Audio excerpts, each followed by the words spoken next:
Cute,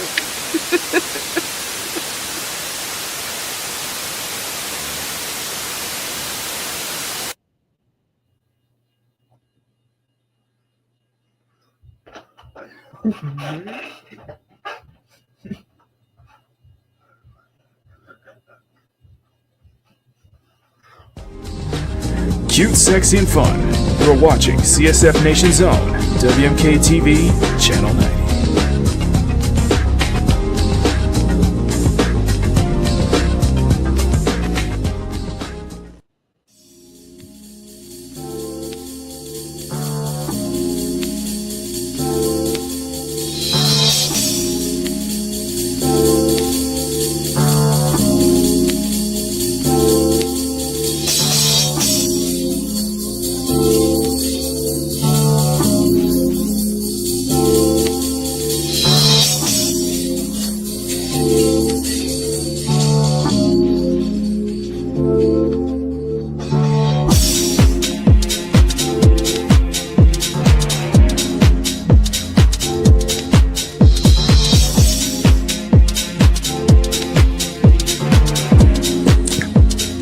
This is Simon. Okay. Good morning, good afternoon, good evening, good night, and to everyone watching home, back home in Kanagawa. Happy Golden Week. Welcome to the sexiest Sunday afternoon art show on YouTube, Makini Live. Good morning, good afternoon, good evening, and good night. Welcome to Makini Live, and I want to shout out Oni-sama, Jimin, and Inamoto, Sylvia-chan, who's watching, as well as my family back home in Okinawa. Oh, happy Golden Week. Not for me, of course, because I wear gold every day, so it's more like a golden year. Consider this week to be a golden week here in the CSF Nation, because on Wednesday is Big One's birthday, and back, I can't wait to celebrate with you this week. It's gonna be popping off big time. Oh, and welcome to Makini Live. I am Kiki Income, your voice on the street. Long introduction again? Kiki, you're turning to me day by day. I am so proud of you. Anyway, good morning, good afternoon, good evening, and good night to Kimi, Oni-sama, Beethoven, and Katan, who's watching all the way from Kyoto.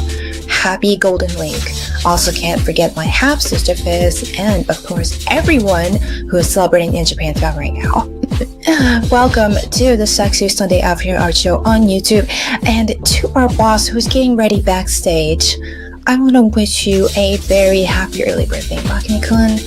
I cannot wait for Wednesday personally. Also, I cannot forget, yesterday was my hero, Tifa Lockhart's birthday.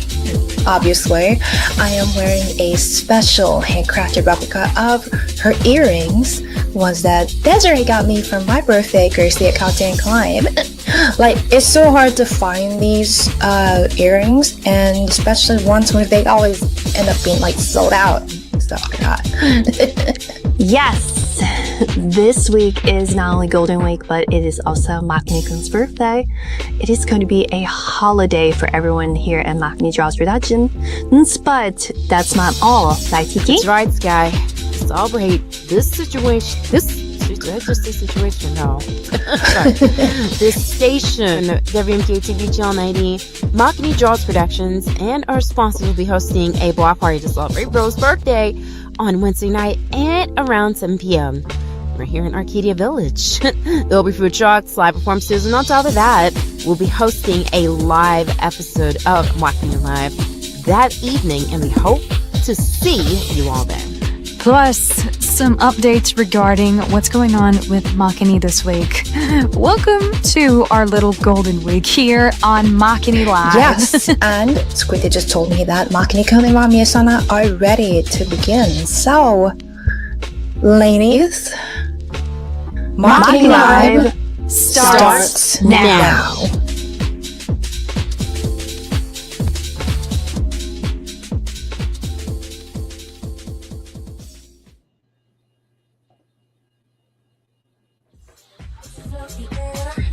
Everyone's so rare. Makine's got the flair. Drop them panties where it fills the air. Everyone's so rare. Makine's got the flair. Drop them panties where lights are flashing bright. Turn it up all night. Drop the panties light. Everything's so bright. Feel the love around. Dancing to the sound. Panties hit the ground. Makini, world renowned. Feel the love around. Dancing to the sound.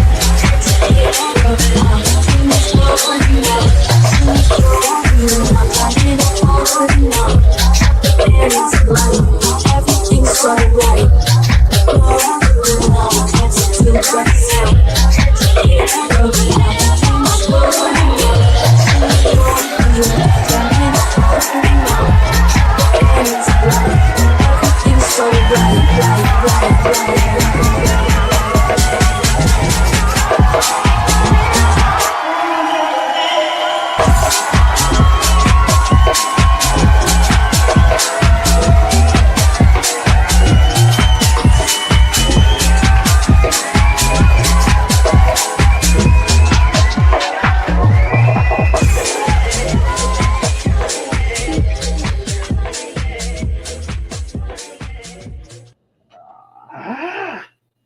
Okay.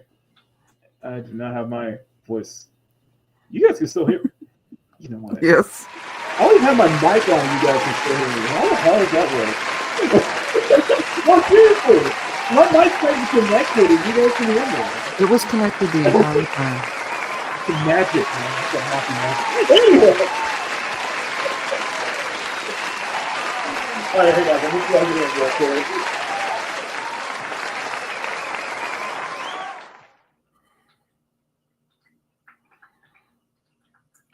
And now it's my show. Well, hello, sweeties. Welcome to... Okay, there we go. No, Okay. it's my show now. Good morning, good afternoon, good evening, good night. CSF Nation, I'm Makini 90, our streaming illustrator, and we welcome you to the pre-birthday episode of Makini Live, the sexiest Sunday afternoon art show on YouTube. Can we get another round of applause, guys?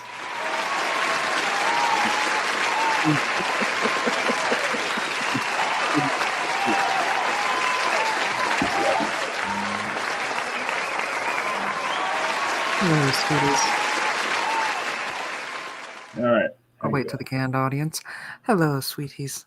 And yes, your mic was on the entire time. No. See, I can actually able to talk. My mic wasn't connected, and I was able to talk to y'all. So that's kind of crazy. I think it's because I have it on speaker.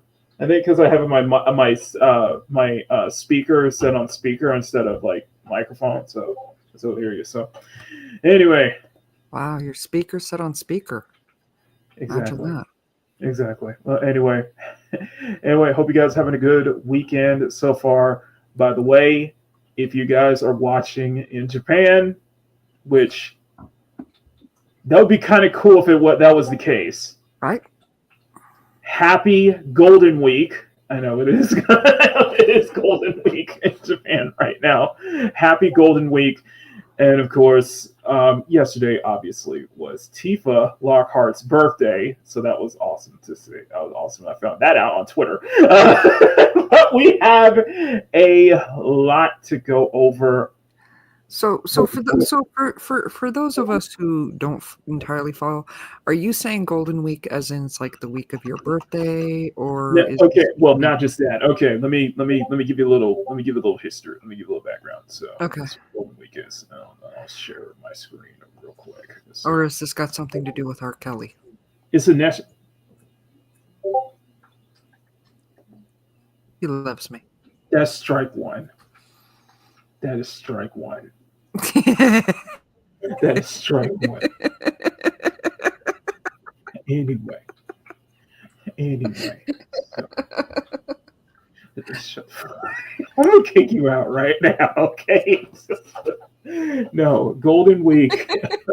Golden Week is a holiday period in Japan from April 29th to Cinco de Mayo, basically, containing multiple public holidays, also known as Haru no Akata Renkyu, long spring holiday series, one of Japan's largest holiday periods of the year. Golden Week often sees a surge in vacation travel throughout the country. Despite the name, only 4 days of the week are officially designated as public holidays, in which workers are often opting to take the full week off, basically. Showa Day, Constitution Memorial Day, Greenery Day, and Children's Day. So the reason I bring that up is because that I always see a lot of Golden Week like related art on like Twitter and such like that. So I figured I'd do a quick little shout out, basically. Golden Week sales happening on. Is it now? I'll have to go check that out. There you go. See? How dare you, Marber? How dare you? How dare you piss all over the country, okay? It's not like Ubisoft is doing that already. Anyway.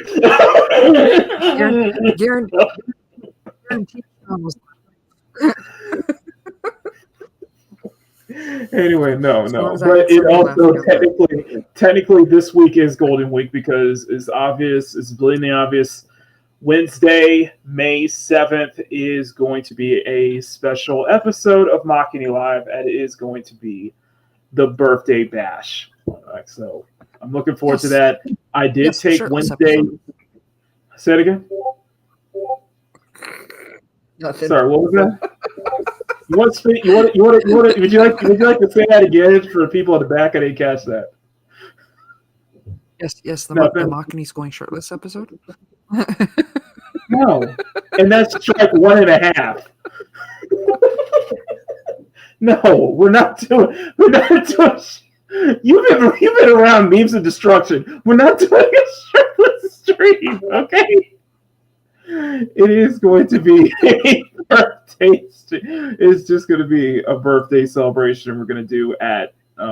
It's going to be on Wednesday, 7 p.m. Wednesday night, 7 p.m. PST, which will probably be later your guys' time. I'm sure. Of course, you guys are invited, and we're just going to celebrate. It's like we always do. So birthday streams are always. Birthday streams is something that is very special to me because we end up gathering like larger. We end up getting larger crowds on birthday celebrations. Like we're like some of our best shows are actually the birthday shows. So that means a lot for me. That means so much. Other than that, also my mom's birthday, which is the next day later. So I got 2 birthdays to celebrate this week. Plus, I got 2 days off, so I'm gonna be working at Lurking pumping just a bunch of. I'm gonna try to pump out as much content. Do me a favor. Do me a favor. Check your mic or something. Check your mic because it keeps cutting in and out. I am catching half of what you're saying. Is it? Okay. How about now? Yeah. So did I. Yeah. Is it still cutting out? Am I still in and out? Like, is it just me, guys, or? Am I still? Mic check, guys. Am I still cutting in and out? Do I need to get closer? Oh. Did it work? I don't think closer was the issue. I forgot. You know what? I completely forgot. We got too many May babies here. Apparently. We got too many May babies happy here. Happy early birthday, Emerald. Emerald, happy birthday. Oh my god, we got too many freaking May babies here going on. So Emerald, happy birthday. Mm-hmm. I've known friends in college who share like at least 2 girls in college who share my mom's birthday. So it's like how many celebrations we got. And as far as I know, I'm the only one. So May 7th belongs. Yeah, wait. Sean, when was your birthday? Still keeping the Discord plus. Okay, sorry about that. Anyway, got 11 people watching. We got a lot to go over. We have a whole lot to go over. Do you guys still hear the Discord plugs? My apologies. Yes, we do. You still do? Yes, we keep hearing the pings. Oh my god. Okay, how do I turn this shit? Do you know how there to we turn go the again. Discord pings off? Sorry. Do you guys know how to? No. Okay, one second. Okay, one second. User settings, notifications. Where's my notifications? Account. User settings. It is part of why I keep Discord off the computer and strictly to the phone. Yeah, because it's gonna be like that all day. And I'm in a lot of Discords anyway. So,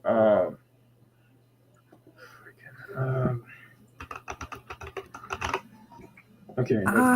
So you fall into the same category as like me and Power, where you get your birthday out of the way at the beginning of the year. Good on you, Sean. Well, that's not my fault. Is it the beginning of the year? It's not my fault. We're efficient, damn it. It's not my fault that I was conceived before my mom's birthday. I wanted to get out.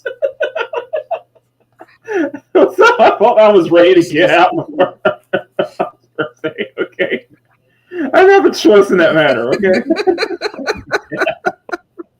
Oh, that's not my fault. Come on. I'm telling you, neither did she. Exactly.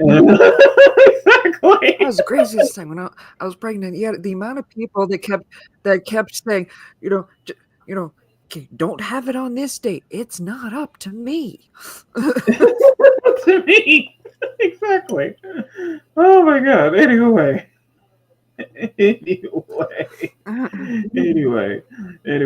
we got 11 people watching. You guys have been freaking amazing.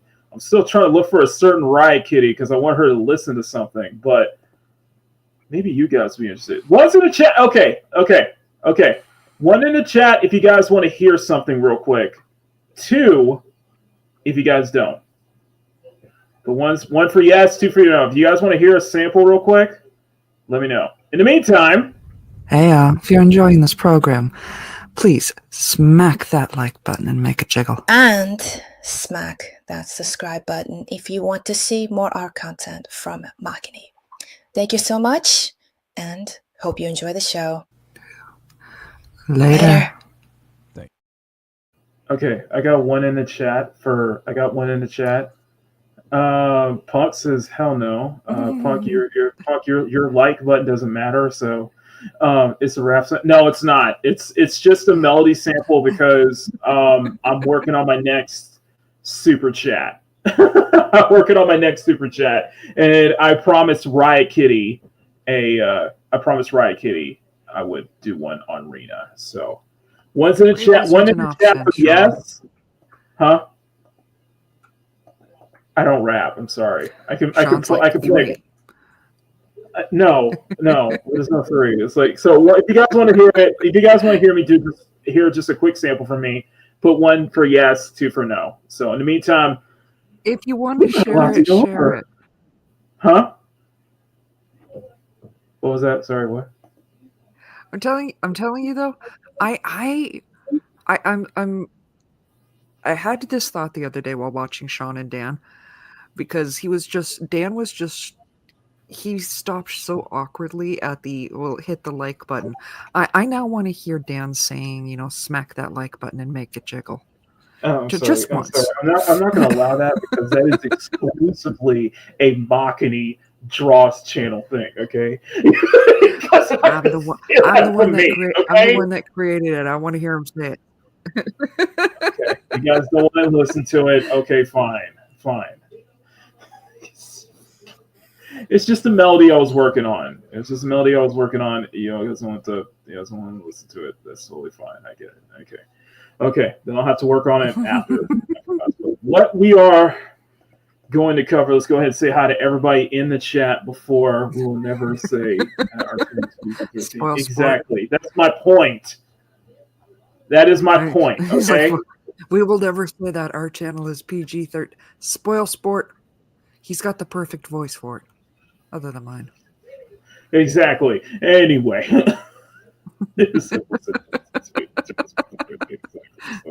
Okay, so nobody wants to hear it except for Emerald. Okay, never mind that. I'm not.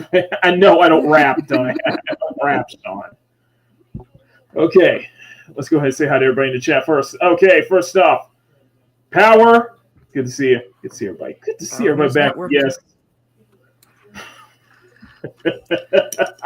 I put something in the poll, and I'd ask, who are we pouring out? Who are we pouring out for today? Because we got some meltdowns going on right now, and most of y'all voted that there was going to be some pouring for GTA 6 being delayed to next year, which some developers may see that as a sigh of relief.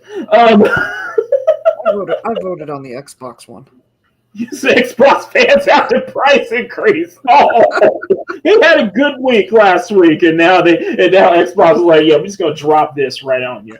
So that is wonderful. That is absolutely wonderful. By the way, I'm gonna go ahead and put the, I'm gonna end this poll, and we're gonna do the same thing we did last week. Okay, I'm going to dedicate a segment of this stream to recording my next video. Okay, so.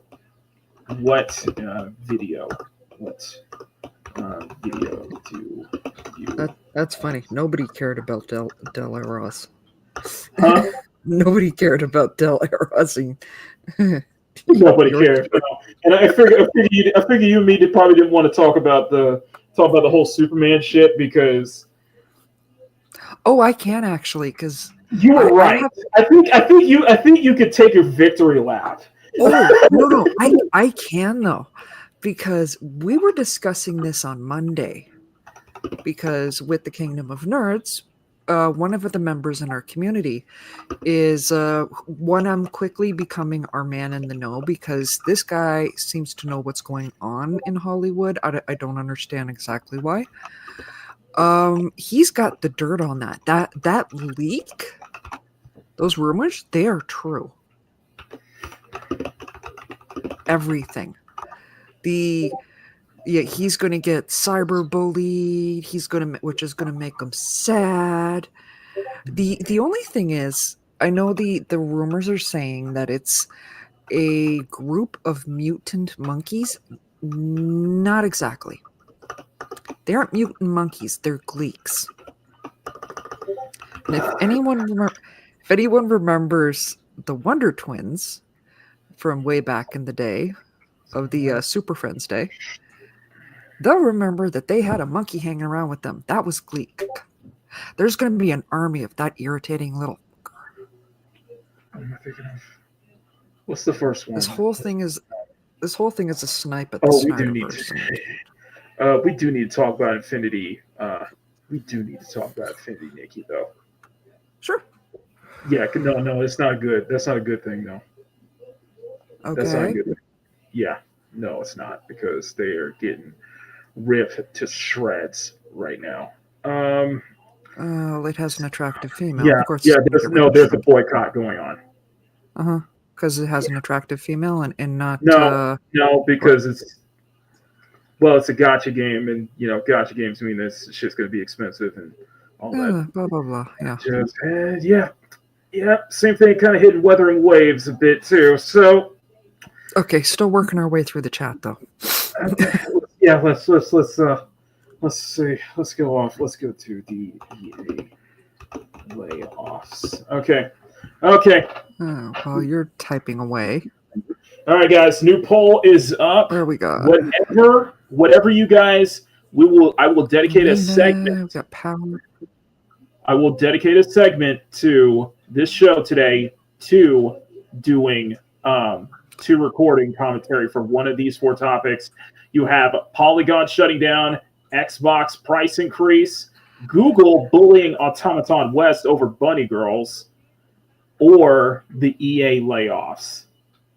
Or alternatively, if you guys want me to cover the GTA 6 delay, just press 5 in the chat, and I will add that to the list. So, anyway.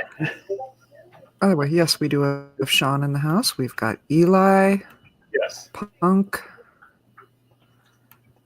Or I could cover Avatar, rip the shreds for. We got too much going on this week. Right. You didn't hear about Avatar stuff, right? I have not heard the latest Avatar stuff. Okay, so I guess there's another Avatar series coming up, and the voice actors are all replaced because they're too white. Nikkei anniversary concert. The frick? Okay. Lucky Neko.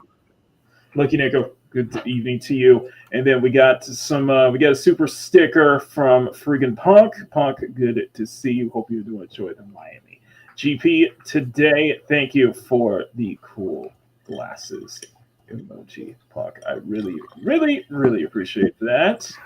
And here, let me get you some. Let me start you. Let's start this off with some Jane Doe. Thank you for the super sticker. Really appreciate it.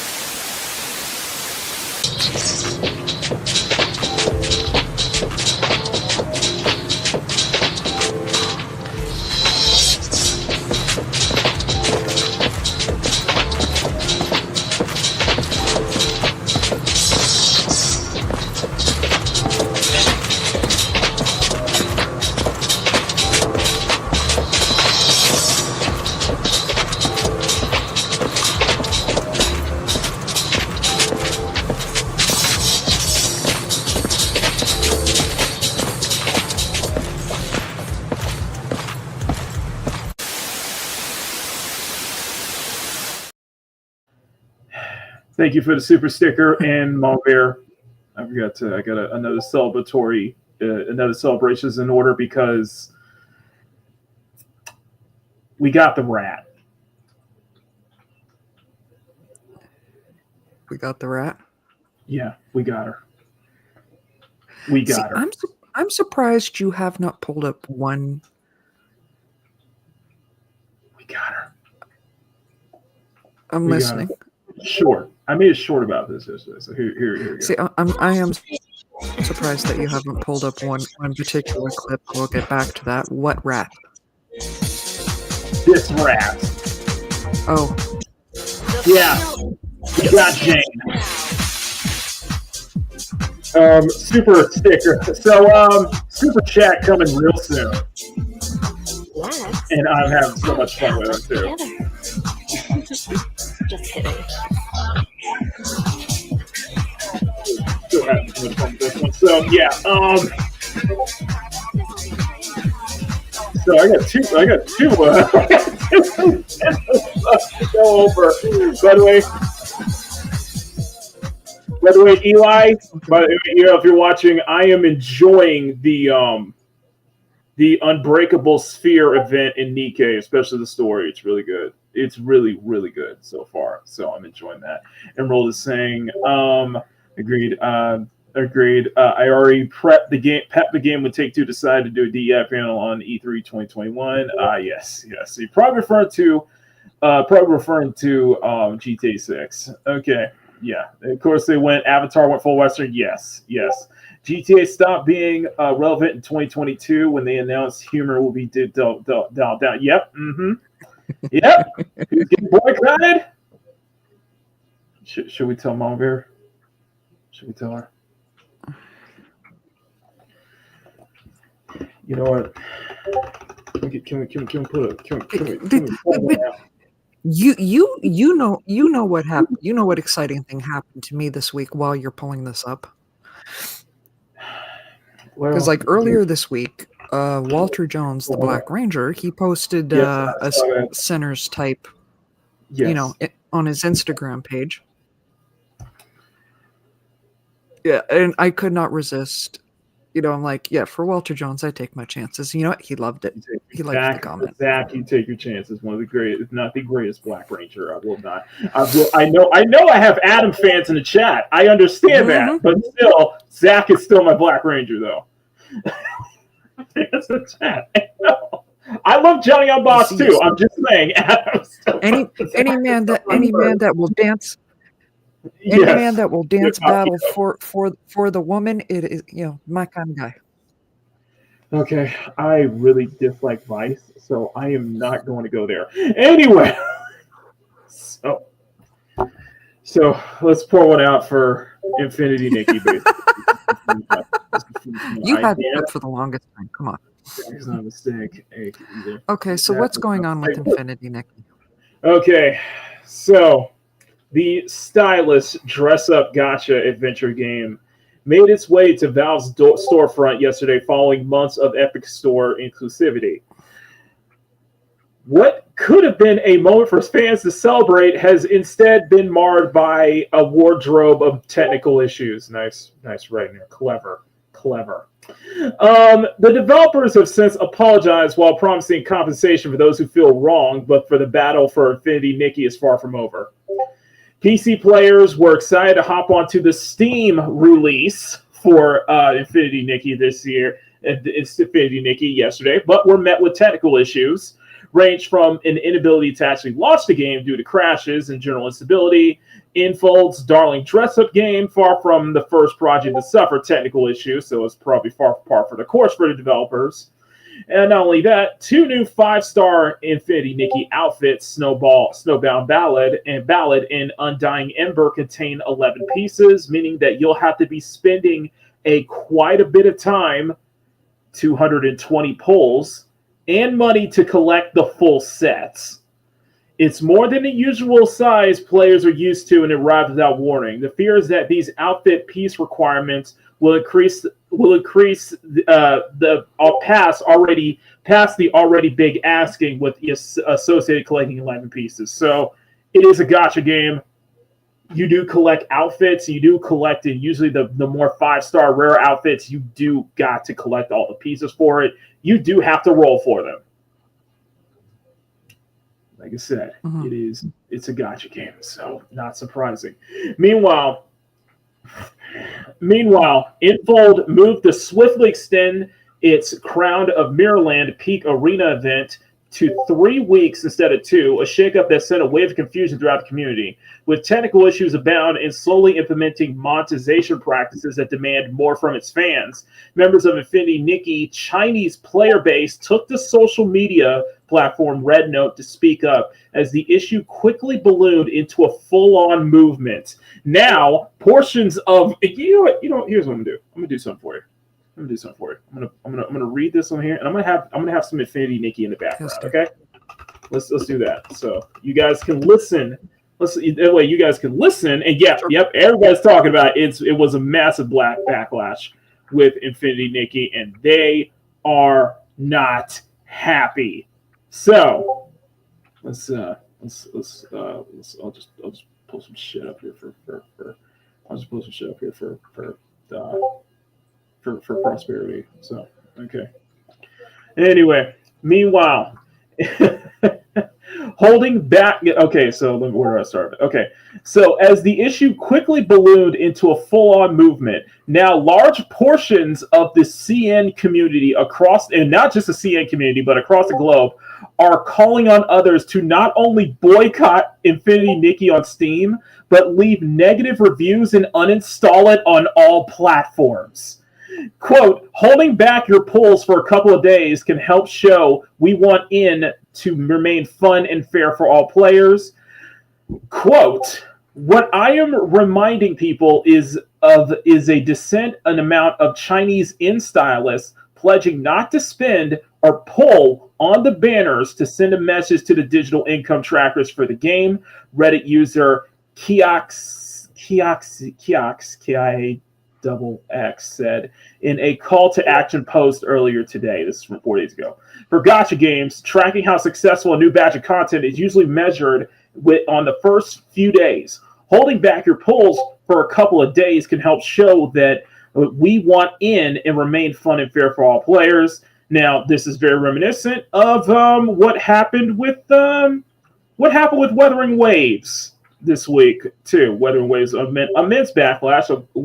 With Wuthering Waves issue was that they had some bugs and technical glitches, and they were offering very good compensation, like as far as like a 5-star selector, 5-star character selector, polls and such like that, only to the CN region. Yeah, only to the CN region. Meaning that global, everyone else didn't get jack diddly squat as compensation. So they're already making their voices heard, and it sounds like it sounds similar to what's going on with Infinity Nikki. Users across social media have taken note of Infold's strategic changes, and there have been results.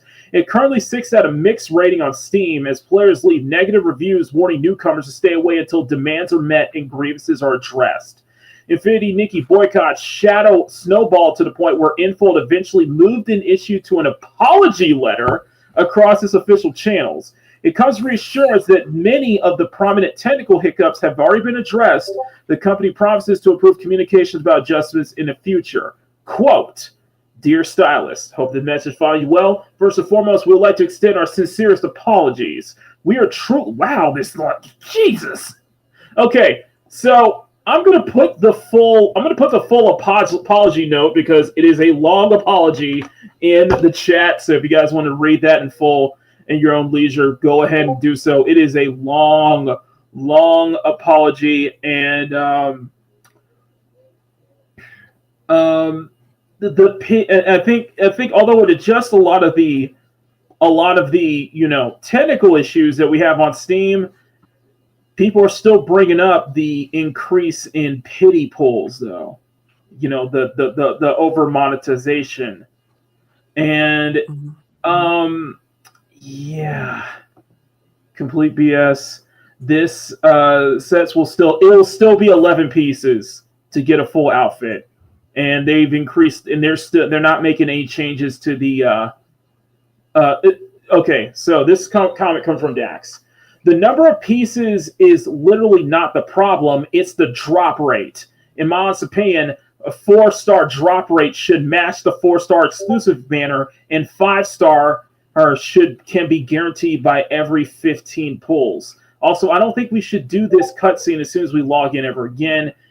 That is probably referring to the pity system, which sounds like they're not changing, despite the immense backlash. Coming from as a gotcha player, I will admit I feel that same way. Like I had a problem. Like getting Jane. Getting Jane was not easy. Getting Jane was excruciating because with Zenless they do what is called a 50-50. Basically, you get a hard pull every 100 pulls. You get a soft pity, which it's 50-50 whether you get the banner or another S rank agent. Then you have to do it another 100 pulls to get a guaranteed S rank banner, to get a banner, basically. That's what is called that is basically what is called 50-50, basically. I despise that personally because it's like if you're pulling for a banner character, it shouldn't be 50-50. After 10 pulls, it should be a straight up hard pity. You should be guaranteed that banner character. What Nikkei does, and I respect what Nikkei does, Nikkei is very generous about it when it comes to banners, because even if you don't get it, you can actually buy the banner character outright if you have enough. If you save enough. If you save 200 tickets, which is basically equivalent to 200 pulls, you can actually buy the banner character you want outright. So they're very generous about that. Snowbreak is straight up hard pity. You do 100 pulls for a banner character, you're getting that character 100% guaranteed, no strings attached.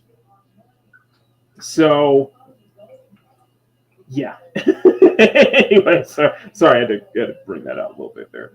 Wait, yes, Emerald in Nikkei, yes, it is. I can't say it's I've always felt that Nikkei's pity system is incredibly generous. because they're giving you like S rank. They're giving you SSR Nikes like every other like 10 pull or so. And if you can't get the banner character, you can save enough tickets to actually get the banner outright, to buy the banner character outright instead of having to constantly pull, just hoping to get it. Like I said, I know experience may vary, but for me with Nikkei, I tend to, most of the banner girls that I get, I tend to get them after 20 or 30 pulls. So that game's been very generous to me, especially when it comes to banners. So, but yeah, you get 200 tickets is 200 pulls basically, and you can just buy the character outright. So you're able to save up currency for that.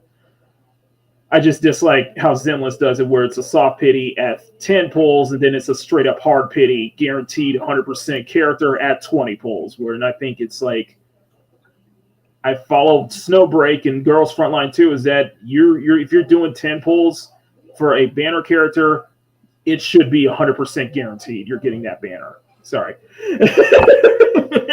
sorry, going off the radar. Sorry about that. Anyway, thank you again. So there's a full apology. Included in the messages were promised to revert the Mirror Crown to May 16th, kick off the next season the same day, while ensuring players will receive compensation in 10 Revelation crystals, 10 Resonance crystals, and 1,200 diamonds. It's all important step in the right direction, far from a complete overhaul players wanting to see. While some took Infold's concern as a disrupted victory, others remain concerned about the team's decision to keep its new outfits at 11 pieces. What's more, in the studio has promised to maintain communication for the future, as it appears some 5-star outfits will still reach that dreaded 11-piece requirement, which, yes, for certain 5-star outfits, you got to get all 11 pieces. I wish you would finally, there's another quote from Densey92 on Twitter. I wish you would finally change the drop rate. It can't be that I need 200 pulls to get a 5-star, and then you drop 5 banners within weeks. Make the rate lower, or give us more diamonds to be able to get crystals. This is not fun. Infinity Nikki stylists have already started celebrating the quick turnaround they undeniably had a hand in bringing to life. Even if this wasn't exactly the win they were hoping for, boycotters want one thing from the rest of the community, and that some changes being made to keep the pressure. Think about it. CN players are pointing out that if we accept 11-piece outfits and pity as is, most new 5-stars and we'll be able to 11 pieces, Reddit user Eden's ASMR said. Imagine that every new major update has 2 11 5-star banners. That means you will have to save even more and be able to more to handle it. 70 to 80 pulls per catch will not cut it. So basically, increase the drop rate, reduce the amount of pulls needed to get pieces for the 5-star outfit lower, so that means it's much more fair for everyone. Infinity Nikki 1.5 is now live, and we got all the details detailed in the 1.5 season launch. Players can get 100 pulls for free, but there's also new codes that can be redeemed for rewards, including resonance crystals and diamonds. If you're exploring the new Sea of Stars area, head out to Infinity Nikki in Aftermath. So yeah, there we go. So yeah, little bit of a hoopla, and this people are still probably going to run with a boycott head on, basically. So yeah, some more gotcha stuff. So basically gotcha stuff. So gotcha's ruin the fun. Yeah, I agree, guys. Don't be. All I can tell you is there's a reason I only stick to 3 gotcha games at this point, and that's the only 3 I'm sticking with. I may give Ananta a shot. I might be turned over on what was it? Not Ananta, but Azure Promilia, which I gotta admit, it looks good. I'm not gonna lie. Azure Promilia looks good. Reminds me very, very much. It's basically Genshin Impact.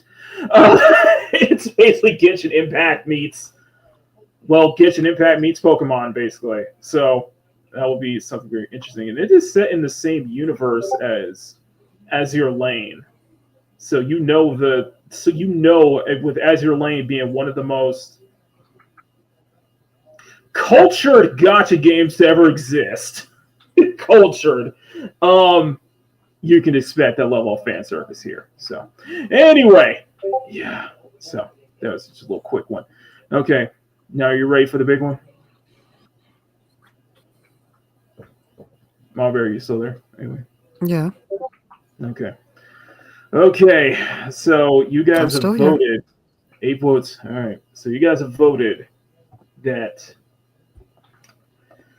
I cover the Xbox, that my next video should be the Xbox price increase.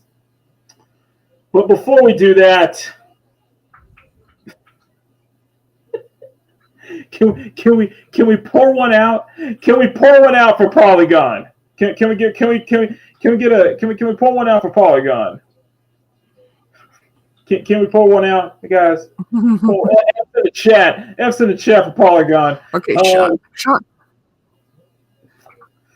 Sean did actually want to know, because you keep talking about pouring one out. What are you pouring out? Well, because neither of us drink. We ain't drinking, but Polygon is shut down. Polygon has laid off most of their workers. So Game Journal's outlet Polygon has laid off most of the workers. Not only that, Jeff Grubb of Giant Bomb was laid off too. So let's go. Let's go. This was one of the biggest news stories this week, and I'm just gonna come out and say it. I have very little sympathy for Polygon. So anyway. Oh no! Anyway, last week. So, here. I got a perfect game over for you guys. Yeah. Too bad. You win. Better luck next time. Game over. Yeah. Game over. I still think it's one of my favorite game over jingles. This from Rage Racer. So anyway. We're going to Kotaku. No. New face in the chat. Dude, I can't do this. I cannot do this. I gotta find an archive site here for this one, because I am not putting this shit on. Let's do archive.io. Any difficulty. And hey, initial power D. I need an archive on this one because and nothing of value was lost. Yeah. You know what? That's a perfect thing. You know what? That's perfect. That is perfect. Mm-hmm. That's perfect. Let's do it. Nothing of value was lost. Where's my clip? Where is that? I'm looking for nothing of value was lost. Do I have it here? I don't have it. There are sometimes I feel like I'm. I don't have it. Okay. I'm sorry, guys. We're gonna have to take this from Kotaku. You can't hear me, right? I can hear you. Can you hear me? Can you all hear me? I can hear you.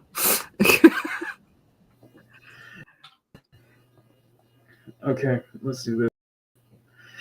Anyway, this is coming from Ethan Gotch over at Polygon. Polygon was sold to Valnet and hit with massive layoffs. One of the biggest gaming sites around was just blown up. Video game website Polygon has been sold off to click farm powerhouse Valnet. Oh, well. That's pot calling the kettle nigga right there. Kotaku, just saying.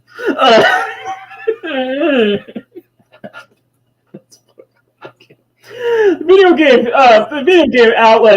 website Polygon has been sold to Clickfarm Powerhouse. Like again, pot calling the kettle black, Valnet, and much of its masthead has been laid off, Kotaku has learned. The sale was subsequently announced in a press release. Multiple staff members have posted online about losing their jobs and about how colleagues are being out of work. Listen, I'm going to bring this up right now. I am not... Best wishes to everybody who's dealing with the layoffs, okay? Okay? I'm going to be at least genuine in that aspect. Best wishes to everybody. Hope you guys can get back on your feet. However, I do feel personally that some of the people there, you probably shouldn't be in the journalist industry to begin with, but that's just my opinion. Okay. Let's start off with Chris Plante, Editor-in-Chief. I am no longer with Polygon. If you're hiring, please consider many talented writers and editors now on the market, posted Polygon co-founder and Editor-in-Chief Chris Plante. Quote, every one of them deserves a spot on your staff. I won't be talking more about the sale because I wasn't involved. Going to hang out with my kid, taking wins where I can. Okay, then. The sale was confirmed in a press release which did not mention the layoffs. The price of the deal was not disclosed. Sources tell Kotaku that deputy editor Maddie Myers and games editor Zoe Hanna, that among those remaining at Polygon, executive editor Chelsea Stark had said the layoffs include over 20 staff. Vox Media did not immediately respond for comment. Now, Vox Media, what do they own? Let's see. Let's take a little breakdown. What does Vox Media owns? What do they own? So, Vox Media, they own Verge, SB Nation, New York Magazine, The Cut, Vulture, Grub Street, The Strategist, Polygon, and I think The Gamer as well. I think that's under Vox. Vox owns Polygon. Yes, Vox owns Polygon. Let's take a quick look. Yeah.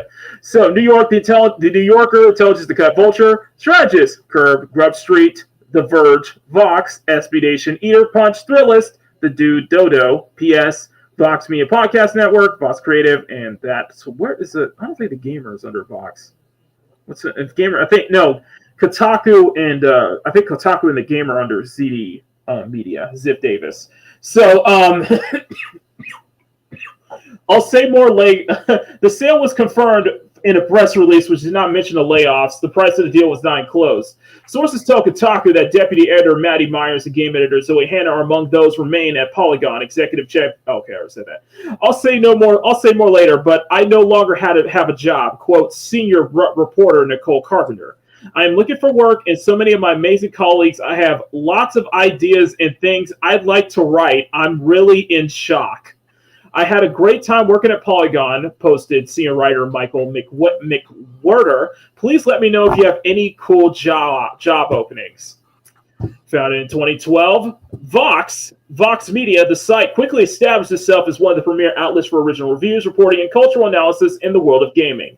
Polygon's coverage of video game, movies, TV, comics, and board games are some of the best around, while looking forward to design sensibility to help elevate the stories presented told online.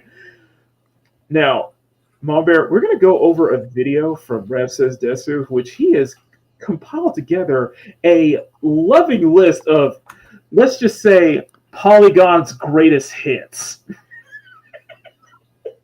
Valnet is based in Montreal. Of course it's based in Montreal. What is it based in Montreal? I genuinely want to ask you that. To my Canadians out there, what is not based in Montreal? Because at this point, Ubisoft, Valnet, Sweet Baby Inc., a lot of these, no offense, Mom Bear, but a lot of these activists, a lot of these more identity politics activist-driven companies are centered in Montreal. No offense, I'm just saying. Hey man, I'm Ontario. Ontario. I'm not placing. I'm just saying. I'm noticing a pattern here. I'm noticing a pattern. No, there was another one that did layoffs not that long ago. That was I'm hearing an echo of myself. That is like Alberta or something like that. I don't remember which one that was.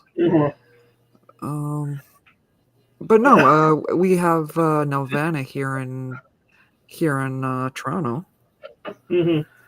But yeah, there is a lot of gaming and that kind of stuff. Like special effects companies in Montreal. I'm just saying.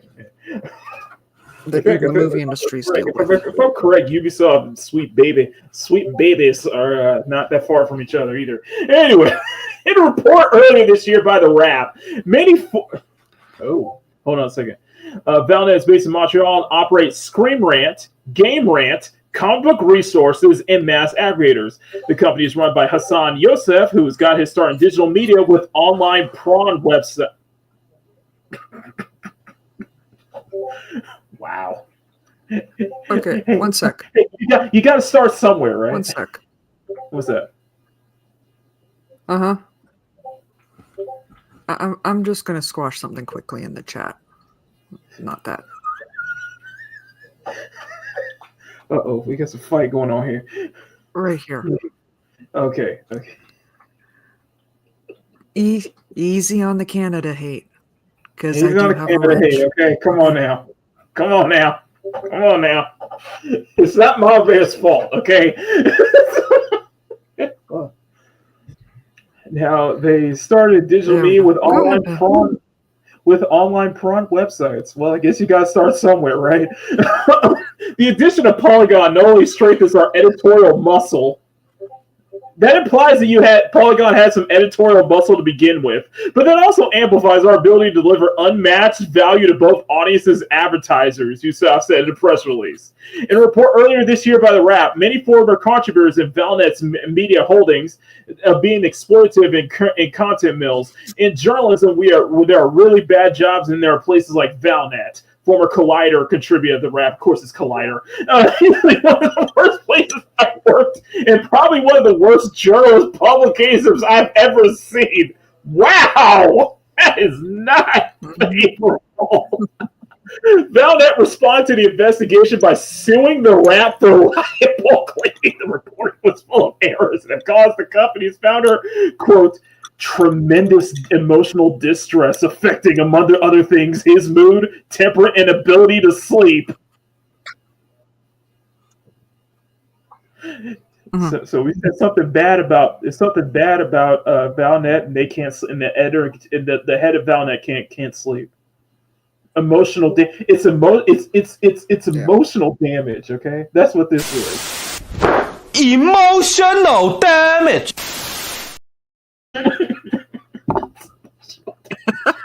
Fox Media Union blasted the sale layoffs, which occurred as its bargains over its next contract. Arguably more demoralizing is Vox Media's decision to sell Louda Games website to a company known for alleged exploitative conditions for devaluing rigorous journalism in favor of churning out content. Here, this is what happened with Kotaku, okay?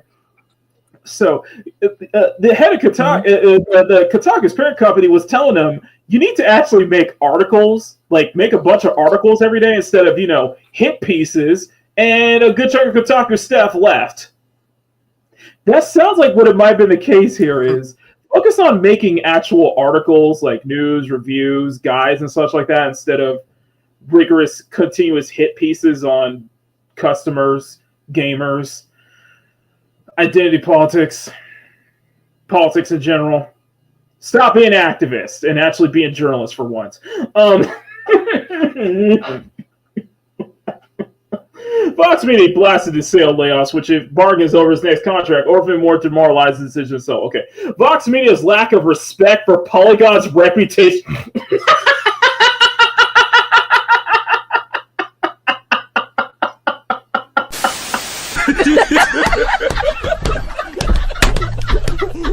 Yo, shout the season, man.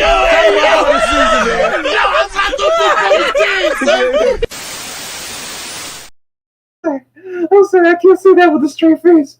Most famous weapon. Polygon's lack of respect for Polygon's reputation. Sorry. It gives me the hard work and passion of its staff and robust community of gamers and fans and support cannot be clear. Let's be honest here. I've always thought, listen, we always trash about how bad Kotaku is. I feel Polygon is worse, okay? I have some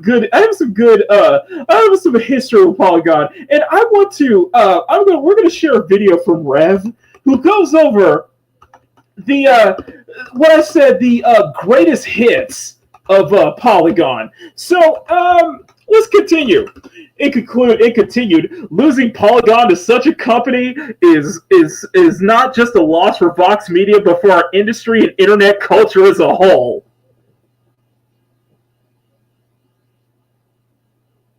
Okay. From a sustainable. No, I just had a phone call. Just had a phone call. I will be back in about 5 minutes. All right. Okay. Do what you do. Okay. Anyway, we're going to continue the laughs. Anyway. Yeah. From a sustainable perspective, it makes little financial or long-term sense, and it speaks to a lack of care and consideration for the company and its staff. Here's an update from May 1st. Vox SVP Chris Grant, who was Polygon's editor-in-chief, shared insight into the deal and his apparent frustration on Blue Sky. Listen up, guys. Quote, 14 years ago, I pitched what would become Polygon, from a startup to a called Sports Blogs Inc., unfurnished to the third floor of a DC townhome, he wrote. I held a laptop on my knees and went through a deck. Today, that same company, now called Vox Media, sold Polygon to Valnet. Continued. Their press release proudly calls Polygon a premium gaming publication, but Valnet literally refused to meet with me or answer a single question of mine throughout the process. They were wildly incurious about how a gaming publication even becomes premium. Truly, I hope that remaining Polygon team gets a chance to continue the work we all cared about so much. But somehow, this is the end of my journey with the thing I created. My host heartfelt thanks to the entire team. I'm sorry this ended this way.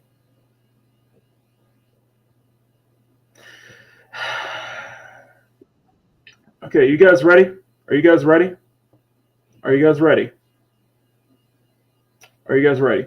So let's so this comes from Rev Says Desu. Go ahead and check out Rev.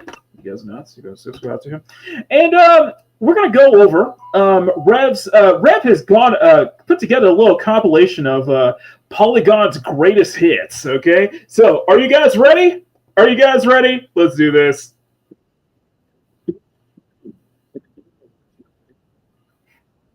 Elgard, a game engineered to succeed at the Game Awards, did not. So they're saying, based on their gaming knowledge, that Dragon Age the Veilguard was snubbed at the Game Awards because it didn't win any of the big awards, which to anyone looking at... By the way, Veilguard was only nominated for one award, and it couldn't even get that. I think it was like Innovation and Accessibility Award, and it still didn't even win that, by the way. Despite the fact that it was garnered 9s and 9s and perfect scores from outlets like IGN, right? This, it is not surprising at all that they did not succeed at the Game Awards. The only thing that was surprising is that the people working for the Game Awards, especially the journalists who control the overwhelming majority of the votes, that they didn't just go mask off and say, well, this aligns with us politically, let's make it win.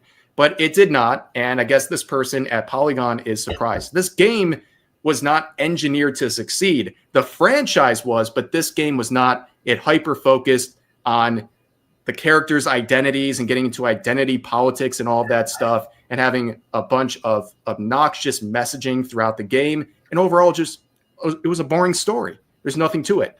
But let's look at other articles. Like this absolute hood classic, Disney's hottest animated animal characters ranked. I'm going to be honest with you guys. I thought this was a meme. I thought this was like a made-up article.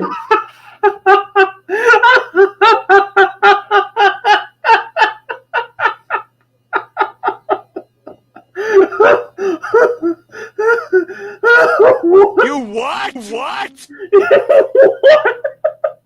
Oh my God!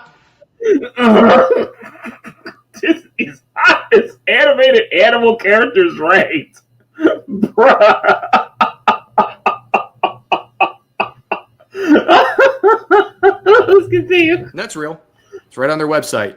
And they actually go through all of the animals from Disney. And it's wild. This is games journalism in a nutshell. This is peak nobody. I don't want to hear it. I don't want to hear it from any of y'all motherfuckers trying to accuse me of being a furry, okay? I don't want to hear it from y'all from this point forward, okay? I don't want to hear it. Really can stop you, but is this really what Polygon should be doing? And also Polygon, by the way, is very judgmental in their articles about people who enjoy Japanese-style games and stuff like that. They also enjoy playing attractive female characters, as we'll see in a little bit. But here's another one, a game changer right here in 2017, saying gaming's racist and sexist personalities aren't a new threat to children. Technology changes the fears, but not the strategies, with a picture of JonTron here. So obviously, no, Emerald, you're wrong on that one. It's not your booze mean nothing. I know what gets you cheered. You're right on that statement, but it's more like your booze mean nothing. I seen and I know what gets you off. So, yeah, and you're proud to show it publicly on display, making him one of the faces of this racist and sexist issue targeting children. So down here they say, in quotes, "Do you watch PewDiePie?" I asked my oldest son. He shook his head no, but then asked why I would even bring it up.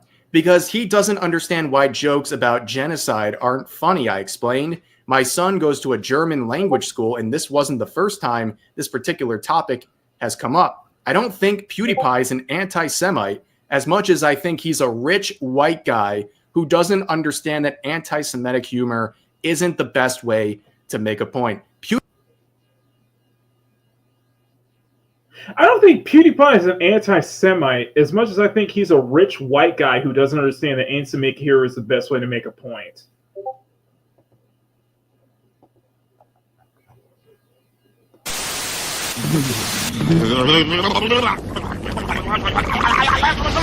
What did you say, nigga? What?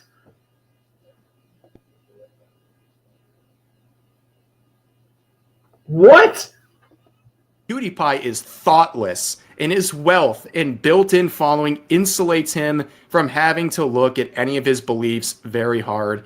I wouldn't be upset if my children were fans of his, but I would try to explain why shock humor is lazy and more likely to get you in trouble than to get a laugh. And then they move on to talking about JonTron, which that whole controversy with him is just insane. Basically saying that he's parroting white supremacist beliefs and stuff like that.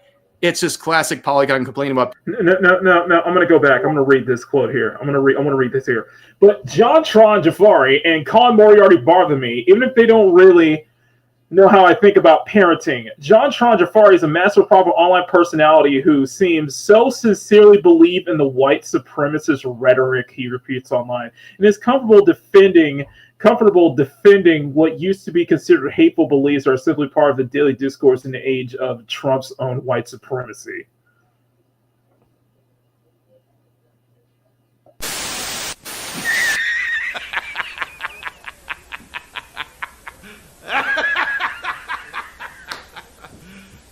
You serious?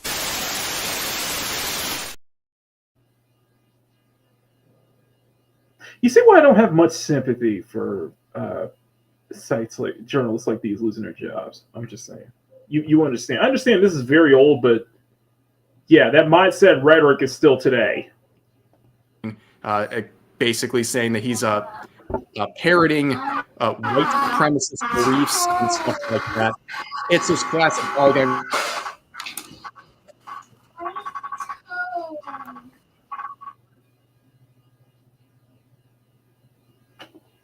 Anyway, I'll ask you, where's PewDiePie today versus Polygon? Well, one's living a happy married life and experiencing the first time being a father, and Polygon is Polygon. Yep, that's pretty much what's going on here. Let's look at some more classics. Wizards of the Coast is addressing racist stereotypes in Dungeons and Dragons. Changes to the Drow and Orcs and more diverse hiring. So in case you're not familiar with this controversy, I covered it many years ago. But Wizards of the... Oh, the classic equating orcs to black people. Isn't that right? Isn't that right, Polygon? Isn't that right? Every other friggin' outlet that was trying to think like that. By the way, that's not the general normal people thinking that. That is... Yes. Sorry, go ahead. That is not... No, I was saying, I do remember that. That is not the normal people thinking that. That is y'all thinking that. And y'all trying to make that a thing. Let's continue. Coast was pressured by a bunch of activists to change and censor some of the monsters in their IP, because those people, you know, the non-racist, the progressive people, they looked at these monsters and said, this reminds them of black people. Therefore, Wizards of the Coast is racist. Try.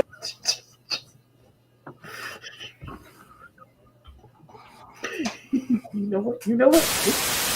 Okuyasu, I heard it as clear as day. This sick fuck said the N-word. I just remembered I have a meeting at 8:30. You're racist! I'm sorry. This is a you problem, okay? This is some normal people aren't take a look at an orc and think this. Oh, he's supposed to be black. This is somehow it's racist. Apparently, that's y'all thinking that. I don't know how to explain. See, idiots. No, it's like someone in the chat. Hold up. Someone in the chat. Tell me, when exactly did Dungeons and Dragons start? Because it's been going for as long as I can remember.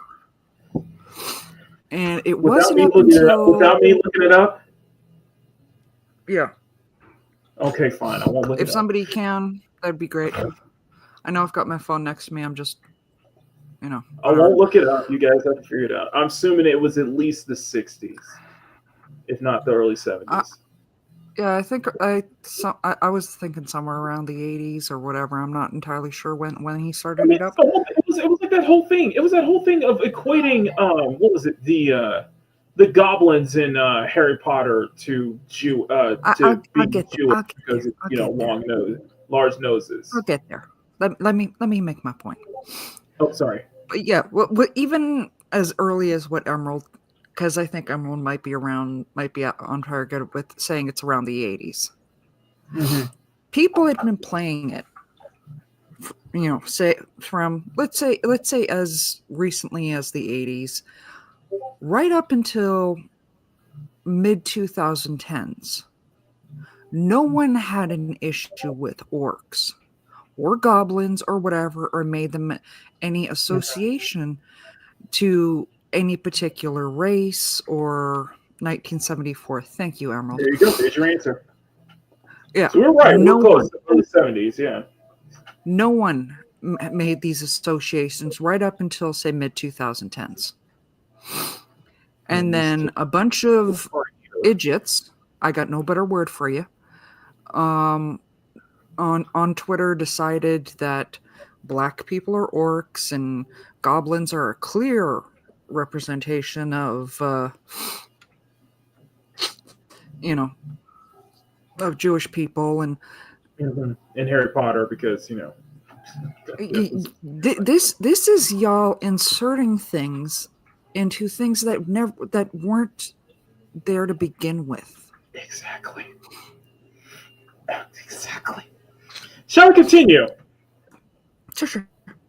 It's just somebody who's played Dungeons and Dragons a lot, so I just got to defend it. We have a former co-host who used to do Dungeons and Dragons, who still does. Yeah, manufactured hate. Yeah. Mm-hmm. Yes, he does.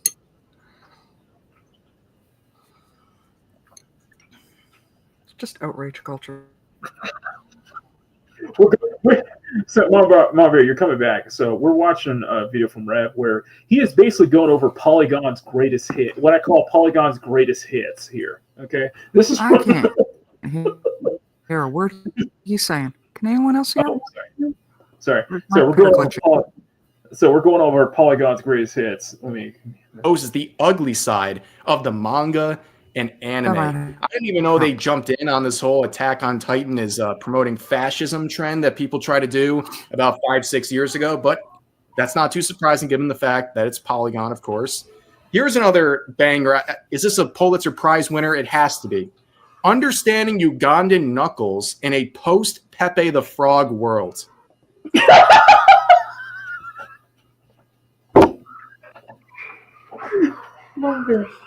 Polygon does not know the way, okay? They do not know the way, all right? What? They do not know the way. You do not know the way, okay? That sentence will give you whiplash, dude. Yes, they actually sat down and went through this to try to compare Ugandan Knuckles to Pepe the Frog to understand whether or not Pepe the Frog is actually a hate symbol or, acceptable or not. Let's read a little bit. So they're talking about Pepe the Frog, and of course, they say this. Pepe was co-opted and weaponized by alt-right groups, a radical movement that propagates racist, misogynistic, xenophobic, and other hateful ideologies and used as a form of harassment towards those on the opposing side of the political spectrum and hit mainstream recognition during one of the most tumultuous political periods. Pepe represented the total power a character meme could yield. Yes, ladies and gentlemen, this is what we're talking about. When you post Pepe the Frog, if you're watching a Twitch stream and you're posting something or a variation of Pepe the Frog in response, you're actually using an alt-right dog whistle. They tried this. They tried really hard. They actually got the ADL to designate it officially as a hate symbol, but people just laughed at it, and it's still very popular to this day, obviously. But they go on to say, like, wait a second, we're enjoying this Ugandan Knuckles thing, and there's that whole, like, do you know the way thing that people were saying, like, that doesn't make the character racist, but Pepe the Frog is still a hate symbol because, I don't know. But anyways, terrible article. This was a painful read. Here's another one that got them a lot of flack about 2 years ago. Link is a gay icon, and Zelda fans know it. It was just over one segment of, I think it was what? Not Breath of Wild, Tears of the Kingdom, where Link was cross-dressing. So immediately, and I love this because it's like, okay, so there's my set of whenever a male character cross-dresses, they're automatically, it's a gay icon, automatically it's a trans icon. It's like, you guys don't... Same thing to do with Cloud in Final Fantasy VII Remake, by the way. Same thing. So, just saying. The Legend of Zelda's queer themes are more than just subtext. So they're just claiming that Link is gay, which is a wild and outrageous claim.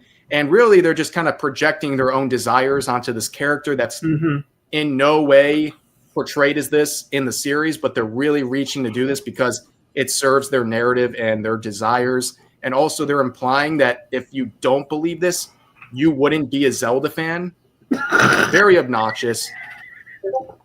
But here's another one. Grand Theft Auto 5's misogyny is a problem its creators must finally address. Dated back in 2014. I'm sure that went really, really well. But of course, there's more stuff like this. Sexism in League, e-girls, supports, and pretty champions. Maybe, just maybe, we should stop caring so much about what women do in video games. Well, I will counter you back on that one, Polygon, and really all these games journalists. I think maybe you should stop caring about what people enjoy, including men enjoy when they're playing video games, because that seems to be all they're doing. They're trying to police the type of content that people can consume and the entertainment that they enjoy. In fact, here is a great example of their hypocrisy side by side. You can see one article talking about Skullgirls, where there was an update getting rid of some fan service from that game and wristbands or armbands that looked a little too close to a certain political party from Germany at one point. And of course, a lot of this was blown out of proportion because, oh my gosh, it turns out I have covered the whole Skullgirl situation in verbatim. Just go back to previous Makini Live episodes. I have covered that in full. If you want to further deep dive, check out Short Fat Otaku Skullgirls video, technical Skullgirls video. It was an insane situation. Bad guys in the game are actually modeled after bad guys in real life. There's actual bad guys in a video game. Holy moly. And also, of course, the fan service being censored also removed digital copies from people, or they took away the digital copy. So they're quite literally taking things away from people as a result of this update that blew up in their face. And I want you to look me dead in the eye and tell me that's not censorship. Look me dead in the eye and tell me that's not censorship. Especially when it's a product that has been out for 10 years and that you already paid for. There's no real good reason behind this. And I won't hear any. And I have not yet to heard a good, legitimate reason. I have yet to hear one. So challenge you. Give me one good reason why a product that people have purchased that is 10 years old and you're already censoring it. Give me one good fucking reason. Sorry. They're saying here, censorship good, fan service bad. But then they made an article about Genshin Impact saying Genshin Impact covers up the booties of its boy toys. And they were upset about censorship of the male characters. Very interesting. Here's another one. Anita Sarkeesian looks back at Gamergate. The game industry's silence was shameful. Written by Anita Sarkeesian. This is the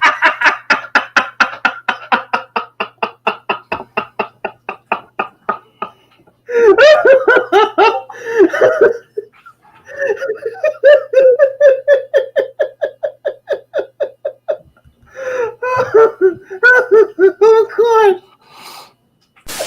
Not broken.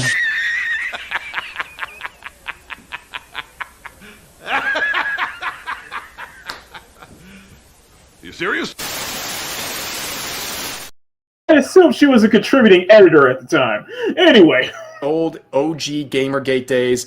Anita Sarkeesian was at the helm of her movement. She is a very deceitful liar, and she is someone who's caused immense damage to the gaming industry in the direction it was going back about a decade ago, focusing on censorship and attacking developers for not being inclusive enough or not focusing enough on women and what they want in gaming, and also labeling anything as misogynistic and any other phobe or ist she could think of. But it's ironic that she was still with them as close as 2020, and she wrote an article basically talking about her own experience in the third person.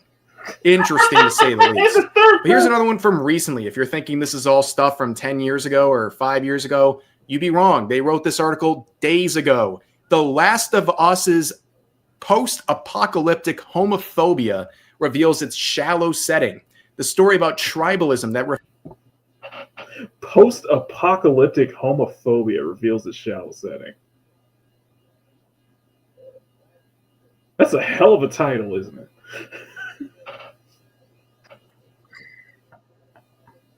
I mean, homophobia should be the last thing on your mind when you're in a,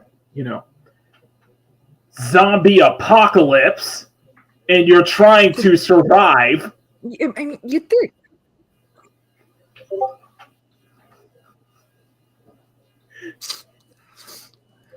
I mean, you would think, but, I know how much you love zombies, but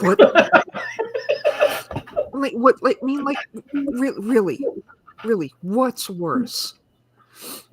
Potentially getting bit by a zombie or potentially catching the day. Exactly.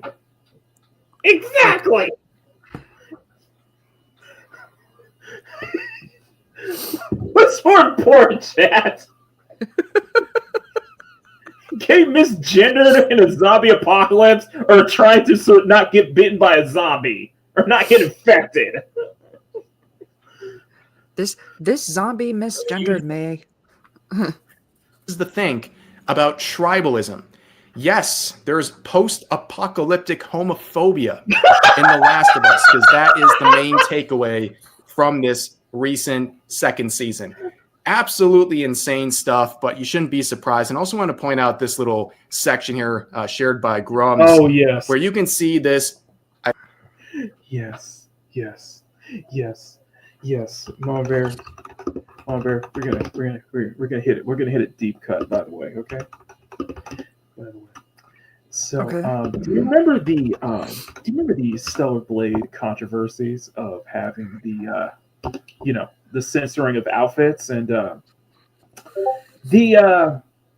hard R controversy? Oh yeah. You want to know who started that one? Let me guess. Polygon. Yeah. Sony acquiesced to Polygon's demands because they had to censor it to hard R. Now, for those who do not know, I'm going to bring an image here. So, when you go to Raven's shop in Zion, there's a piece of graffiti that says hard R, and that is meant to insinuate that the piece of graffiti. This game is hard. You're going to get to some hard R. Yeah. Polygon and Forbes and all of these other outlets tried to say that this is some kind of racial connotation of the N-word, hard word R. Sony and Shift Up acquiesced to those pathetic outcries, and they decided to change it to Crimer. They did not realize that Crimer is also a connotation. Uh-huh. I'm not going to say Shift. The fault isn't on Shift Up. Because you play this. No. Question. Because you play this game more than I do. Obviously. Yes, I did. How many black people are in this game? 0. Not that I know of. How many black characters? Not many. Hardly. Okay. Thank you. Adam is literally the last human being. I agree. In this world. I agree with. Adam is literally. I agree with Emerald Taurus. It's a stupid word. It's not even a word. Crimer's not even a word. I'm just saying. Okay, so I'm going to ask as a person here. So I don't blame Shift Up, no, because I think this was an unintentional joke, and this just makes the journalist look even worse. This makes the journalist look even worse because when you see this piece of graffiti, and that's the first thought in your mind is the N-word, hard word R. Instead of, harder. Oh, it's harder. This game is harder. It's a little N joke. If your first thought is the N-word, hard word R, when you looked at this piece of graffiti and you're crying about it so bad that Sony had to actually tell Shift Up to change it to Crimer. I'm sorry. The problem is not on them. It's on you. So, Okuyasu! I heard it as clear as day. This sick fuck said the N-word. I just remembered I have a meeting at 8:30. You're racist! I want you to explain to me. Show me one single black person that was offended by this piece of graffiti. This word and that letter in the same, right next to each other. Find me one. I challenge everyone. Find me one black person that was actually offended by this. Find me one. Okay? Like the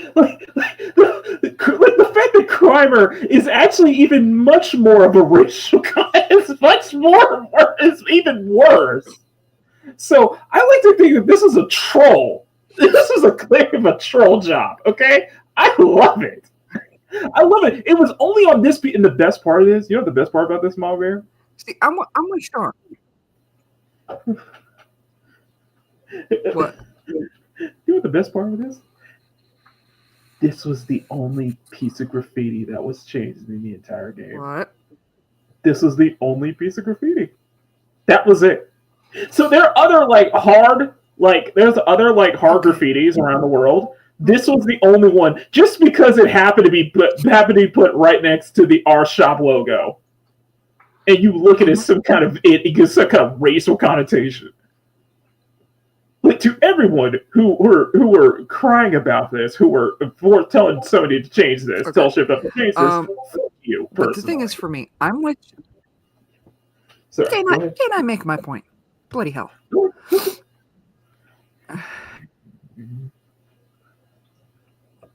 I'm going to mute you. No, but I'm with Sean. I didn't because of the different fonts. But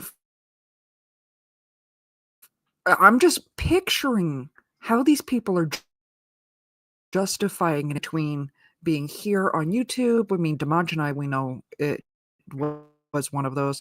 I went to high school with one that's very prominent here in Toronto and now actually has done work all over North America. I know graffiti artists in their work would turn around and be giggling their head off, spray painting the word hard next to an R with. If they were going to do that, they just would have sprayed completely out the rest of the N-word.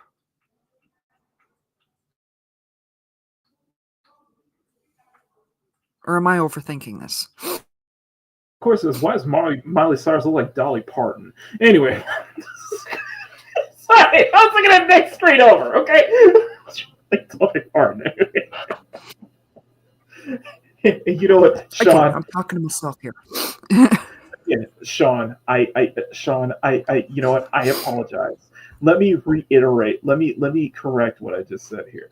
Find me one black person that is legitimately offended by this, not someone who is faking being offended by this sign. Okay, some black person who is legitimately offended by this, who legitimately sees this as some kind of racial connotation. Okay. Not one trying to farm for social media clout. There's my correction. Okay, my apologies. Anyway, you can continue. No black graffiti artist would turn around and write the word hard next to R with the intention of making it into the hard R. No. Please.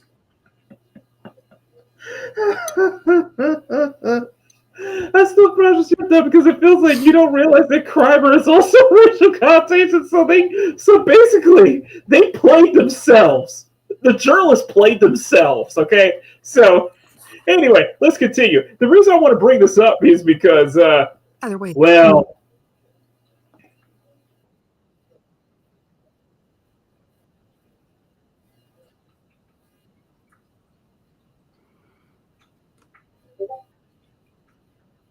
Muted. I'm not really good at reading lips, especially when they're sorry. digital. Sorry, let me play this again. Sorry, let me play this again. There we go. They had where there was this graffiti next to the R shop. So it said hard R. And of course, these are Korean developers who made this. And this was clearly just a coincidence. But this Arthur guy was going with the narrative. And oddly enough, as you can see, they have some of the greatest. I just want to put this quote here. Jake Steinberg. Oh, by the way, Jake Steinberg is his tweets are protected. By the way, just so you know. You want to know why? What would you like to know why? Well, Why? Why? Well, let's just say my boy Kyle put up a very fond article, very fond thing that he said on Blue Sky on. I wrote a hit piece comparing gamers to the bad guys from WW2.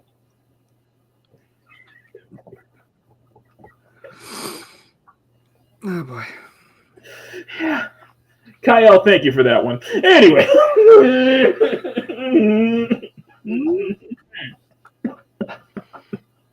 Oh, you're a piece of shit. Anyway. Of course, these are Korean developers who made this, and this was clearly just a coincidence. But this Arthur guy was going with the narrative, and oddly enough, as you can see, they have some of the greatest hits of all time in games journalism. I love this. Bayonetta 2's blatant over-sexualization puts a big dent in an otherwise great game. I thought she was liberating. This is a deep cut for me. Okay, here, okay? hold on. This is a very deep Hold on cut. one For me. second. Go ahead. This is a deep cut for me, ladies and gentlemen, because I remember it had to be Bayonetta 2. I don't know who it was, but I remember this video. It was from. Was it Polygon? Yes, it was. Okay. So this is from October 14th, and this is from October 14th, 2014. And let me go and find this. Okay. Polygon. While you're looking for that, or not?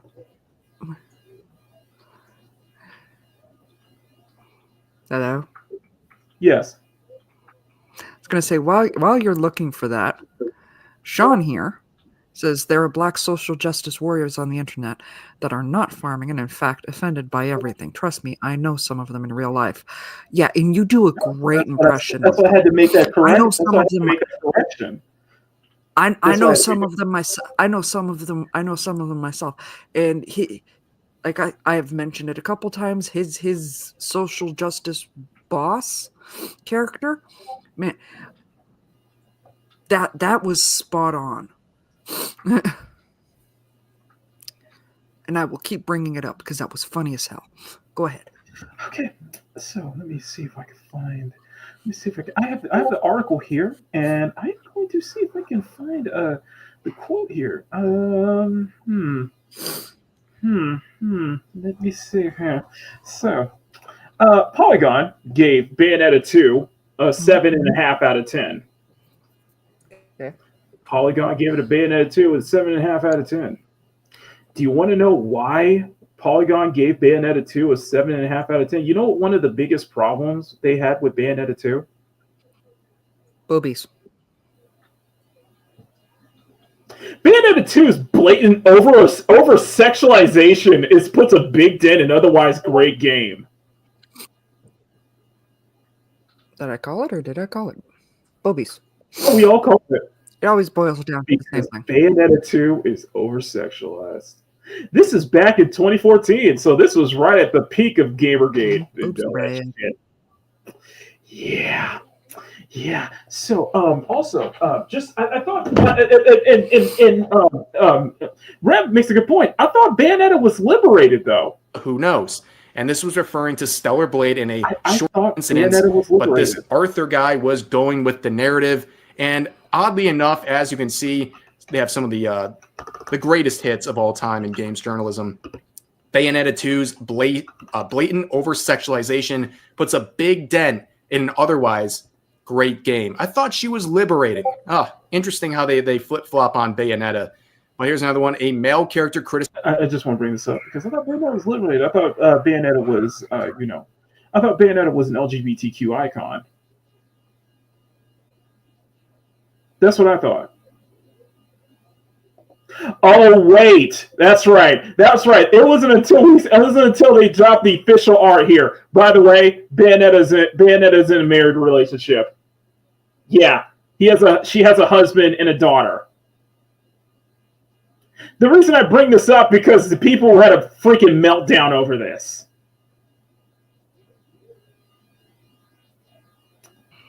I'm just saying. How dare she have a husband and a daughter? How dare she be in a nuclear family? How dare my shipping? How dare you not acknowledge my shipping? How dare you? Oh. I love it. I love it. People had a meltdown over this photo. freaking meltdown over this. Oh my god. This is canon, by the way. This is canon. Mhm. Just saying. Just saying. I still want to try to see if I could put hetero in my bio. See how many people that pisses off. Just saying. Anyway, continue. Criticizing a woman for going into battle with her shirt hanging open is the snake eating its own tail of video game sexism. Wow, that's a lot of word salad right there. But checking in on this individual, I want to share this because I've never seen this before on Twitter in many years of using the platform. AGs is temporarily unavailable because it violates the X hateful profile policy. And this is real. I've never seen this before. You can't even view their profile. I mean, you couldn't anyways because they've gone private since. I've never seen this label. Like, you can think of the most diabolical users on Twitter sharing the most disgusting, hateful, dangerous stuff ever. I've never seen this label applied to anyone else but this account, and how they earned it, I have absolutely no idea. But of course, the confusion and delusion of games journalists and their allies is continuing here. Khalif Adams, who's always involved in all this stuff, says, seeing brilliant people at Polygon lose their jobs while Atreus wants us to call Khalif Sugar Bear instead of Booty Adams because he's a colossal shill. Grifter content creators are getting seats in the White House press corps isn't fantastic. Well, not for you. Grifter content creators, like clockwork. You have such a sexual fetish with calling all YouTube content creators and many things. Okay, this is a fetish at this point. It is a fetish point that you want to call YouTubers grifters, right-wing grifters. Okay, right. We're all grifters. Okay.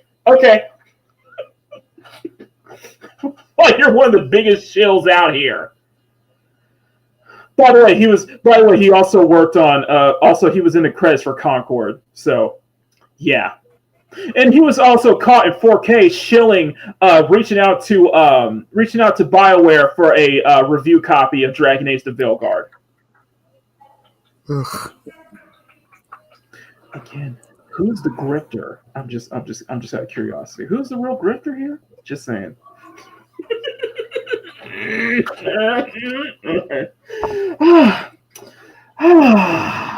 Sorry, had to bring that up. Now, unfortunately, we have another piece of news here. In addition to Polygon's layoffs, here's another one from Kotaku. Giant Bomb.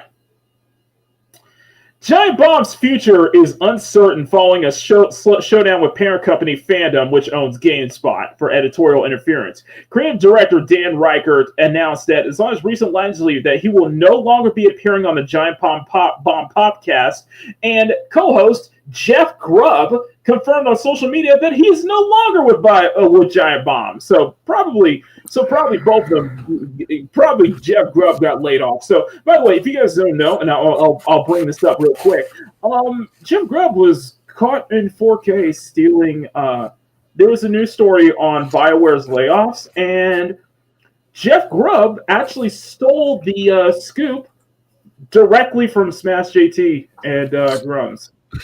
He was doing that article. So, yeah, Jeff Grubb was caught in 4K stealing information from Smash JT and not even acknowledging that it was Smash and Grums who broke the scoop on BioWare's layoffs. So, yeah, that shows the amount of journalistic integrity that he has, and he also worked for Eurogamer too. And we're going to get further into Giant Bomb because Jeff Grubb is also very well known for a very infamous video clip. Mm-hmm. And I'll show you later. Just wait. Period, John. So, in a confirmed Kotaku. Well, it was a dream come true, nor to last enough. Grubb, who joined Giant Bomb after a reshuffle and departure of longtime co-host Jeff Gertzman. Of course, you guys remember Jeff Gertzman used to be on GameStop and was this was early internet. He was unceremoniously fired for giving. I think it was the first payday of bad review on GameSpot when GameSpot was having promotional ads for payday all over their site. Jeff Gertzman created Giant Bomb after he got laid off from GameSpot. I remember that. That was all long ago. So, out of the job moment, always be doing the game mess he added. Referring to a podcast he co-hosts with GameSpeed editor, Giant Bomb contributor Mike Minotti. Needless to say, I will no longer contribute to Giant Bomb, Minotti wrote in a separate post. Nothing but love to the wonderful people from there in GameSpot. Jeff was a workhorse and a hero for those who shouldered for the way he shouldered so much responsibility there. I am furious with the execs treated him. I've heard some good things about Giant Bomb, and their podcast has over 888 episodes, which is an incredible feat for a pod. I'm dead serious. That's an incredible feat for a podcast. Yeah. That is an incredible feat. 888 episodes. That's insane. The news follow-up and ominous pause from Giant Bomb streams the end of April and the takedown of the episode of the Giant Bomb podcast from YouTube after this week. And the hosts mocked apparent brand safety concerns as they recently foisted upon them at management at Fandom. Then in a live stream on April 30th, Riker, a member of Giant Bomb between 2014 and 2020, so that's about 6 years, wow, who returned in 2022, announced he would no longer appear on the show and had no interest in Fandom's vision for Giant Bomb's future. Quote, as you know, temporarily paused Giant Bomb live streaming and content is currently available on demand for our audience. A spokesperson for Fandom told Kotaku in an email, we understand that this programming pause isn't ideal for our audience, but it's part of a strategic reset and realignment of our media brands. We have some creative ideas for a future of Giant Bomb. We are actively working on what we'll be able to communicate about more soon.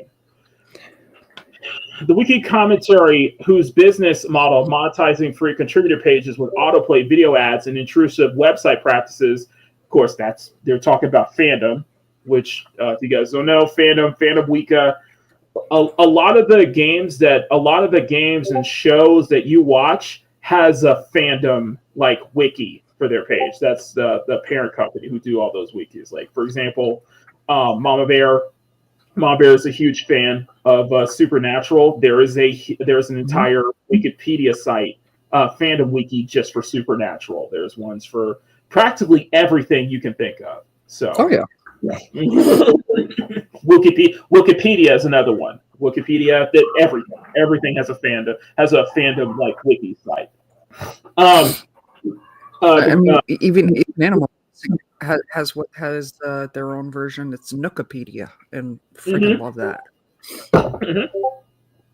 The latest incarnation of Giant Bomb, currently inside senior producer Jeff Ochoa, general member Jeff Bacalar, Jan Ochoa, Jeff Bacalar, and editors Tamar Hussein and Lucy James. It's unclear how many will remain amid the current fallout of the future of the website, which hosts long-running forum and annual Game of the Year list personalities from across the gaming industry would be. Now, Giant Bomb, of course, best of luck to everybody who's been laid off of Giant Bomb. Jeff Grubb, I really don't have much respect for you after. Listen, I've said this before. I'll say this before. I'm going to say it again. I am not. I do not see eye to eye with Mark Current Grubbs. I do not, and I, as you guys know, I'm I support Jeff Smash JT. Regardless, what Jeff Grubb did, not a good look. It's not a good look. If you're going to take their scoop on BioWare's layoffs, you should at least have the decency to actually credit them. But because they're enemies, they're enemies who wouldn't have the decency to do that. But Giant Bomb is there's a moment in Giant Bomb that is very infamous. Are you ready for that one? Mm-hmm. All right. Because it oh boy. I'm gonna give you a warning. I'm gonna give you a warning, guys. I'm gonna give you a huge warning, and I apologize. Come in on. advance. I am very sorry. So this is my warning to everybody in the chat. Because it's from one of our favorite people.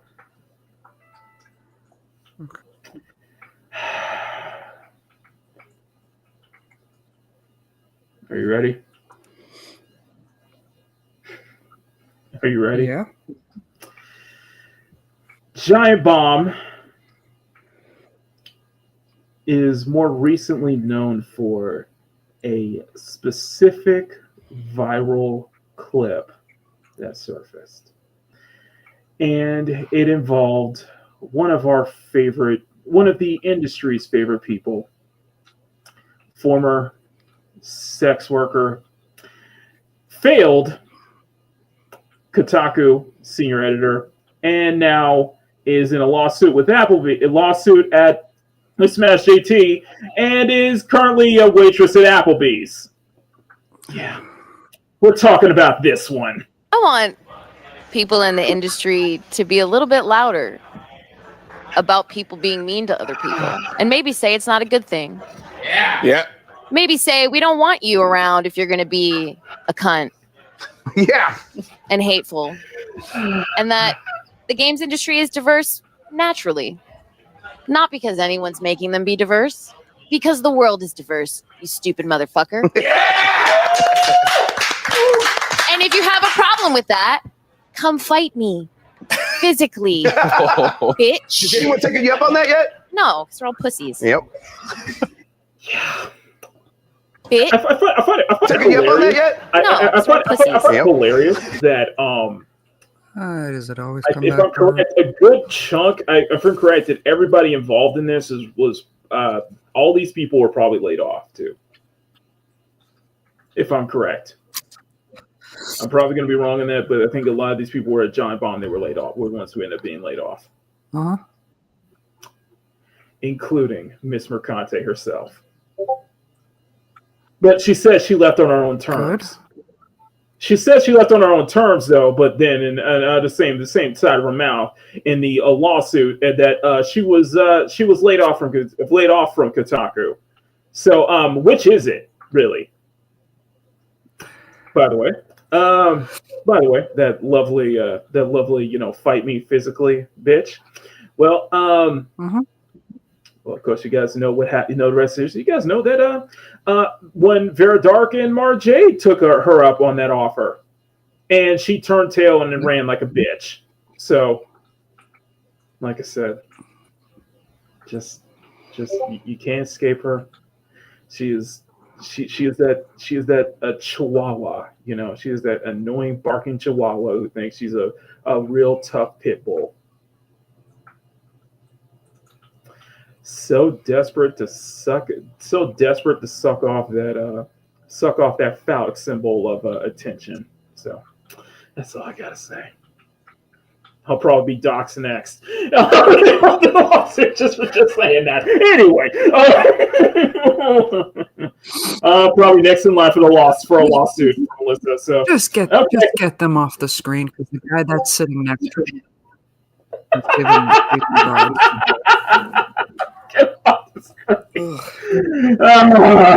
John Cody loves his glasses. John Cody loves his glasses back. That's funny. Oh my god. Benny. Anyway, so yeah, there was that. It's Ronnie. Good evening, Ronnie. Good day to you. Let's keep up with the chat. Let's catch up with the chat real quick. That was a long one, but I think that needed to be said. Anyway, You guys really want me to cover Polygon shutting down? I think that sums it up. Okay, I think I might need to just turn that into into its own clip. I think I just need to turn that into its own like video. You know, I'll do a second recording of that one. Yeah. So, you guys wanted the Polygon shutting down into a video, so I'll make that the commentary video for this week. So I'll definitely try to be much more. I'll try to be much more fair. I'll try to be much more fair from there instead of kind of how I kind of go off the rails here on Makini Live. But even then, I don't go completely off the rails. Anyway, Paris says my issue with Grumps, he's rather culture war than finish his game. Yes, exactly. That's what I do have a problem with. And the issues with Grumps, he's doing what you can, but he really should finish his game first. Yes, I agree. Did he just go out losing, flirting with such a grumpy content? I guess you could say giant bomb exploded. If I had, I would have given you a drum. I would have to give you a drums, but there you go. I was going to start off by saying Polygon is Polygon. Let's see what is there. Yeah, exactly. Giant bomb comes giant bomb. Yeah. Oh, I'm grifting it, Maki. I'm grifting it. Oh, fuck.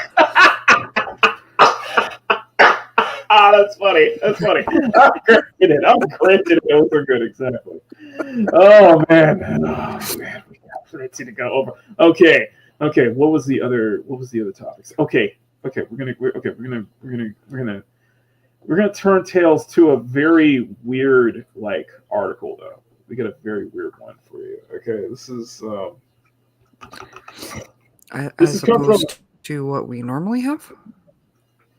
It's weird because Google was involved.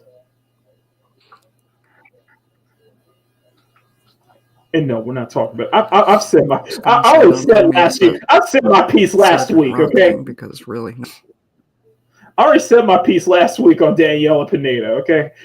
Okay. This one, but there's a. You know what? So did Dante. Yeah, we already said our piece.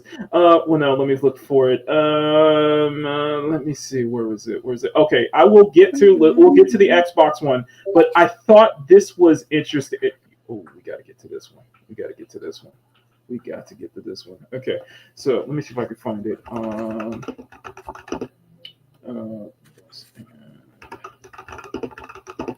Okay, first off, I'm going to show you a little. I'm going to show you a trailer for something right now. So, first up, when you try to look for Bunny Garden on YouTube, it's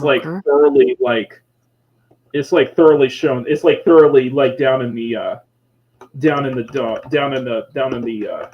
bottom. So I'm just going to show you this here. So there's this. I gotta say, very cute game. It's a fan service dating sim called Bunny Garden. I'll show you how it looks here.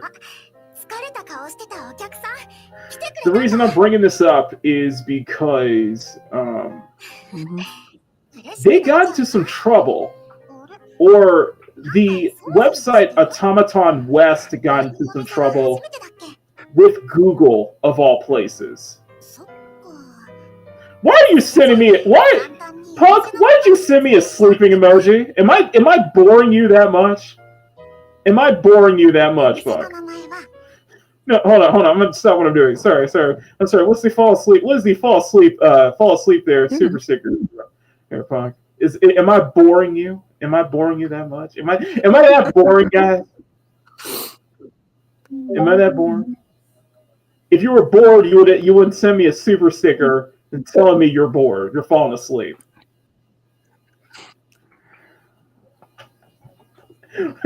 Explain yourself there, Punk. Explain yourself. Otherwise, you don't find that suspicious.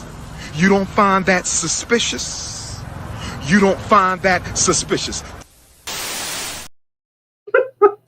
Exactly. So I don't know what that's supposed to mean. But Punk, thank you for the super sticker and sleep person emoji. And I am not going to play anything for you. I'm just going to leave it there. Anyway, so Okay, I am going to highlight this one because leave my stuff. I just have to.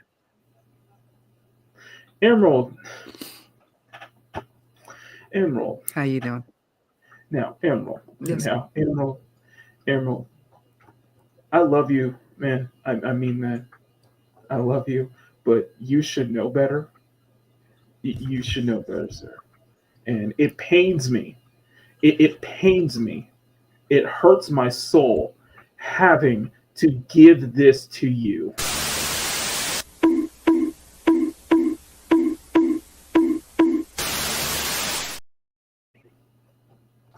I'm sorry, but you have to get bonked. I appreciate a fine man who does love the snow bunnies. I mean, obviously. Don't encourage him. Anyway. How you doing? Okay, let me explain Bunny Garden real quick. Hopefully we can get into some age shit. Anyway, so Bunny Garden, basically it's a dating sim. It's on Switch, it's on Steam, where it's set in a bar where female bunny girl employees entertain guests, and the player develops romantic relationships with the employees while drinking. So typical dating sim, standard fare. So, and this game looks harmless. Does it look like? I don't know if it looks like a title I would be worth playing though. Playing on Steam though. It was a Polygon story putting you to sleep. I appreciate that it was the Polygon story that put you to sleep and not me putting you to sleep. Because I would have been very offended if that was the case of me putting you to sleep. Because I would have kicked you right out the stream. I don't think this would be a type. I don't know if this would be the kind of. I get. You know what? I look at this as like. This looks harmless. Looks like another dating sim. Maybe worth another. Maybe it's worth another. Maybe worth a playthrough on the channel since we don't have much to kind of fill that gaping hole left by 5 Hearts Under One Roof, and I'm still working on Dead or Alive, Venus Vacation Prison.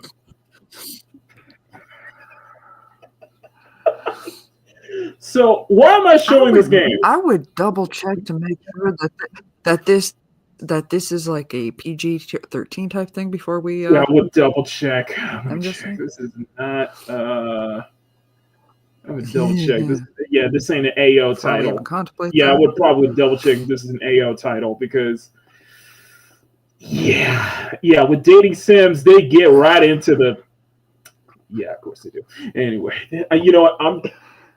Because they're starting off with like Dante approved figures. So it's starting with Dante approved, but it's going to get into we cannot show this for YouTube. Okay, this is the whole brother. I'm stuck in the washing machine. Basically, play to the full extent here. So this might be a little too much for YouTube's sake. It might be a little too peak. Look at the tag. It says. Yeah, so it's a little too peak. It says sexual content. Come on. It's a little too peak, okay? This is like something that I know me and people like Demogeny or Ray Kentman would, lovingly enjoy. No, James, lovingly enjoy, but for, streaming purposes, it would basically be nuked off the platform. It would be nuked off YouTube. So why am I covering this? Okay, this is coming from our friends at Bounty in the Comics. Spencer, just want to say this. Just say this again, guys. Whenever we cover something from Bounty in the Comics, we have to be very careful because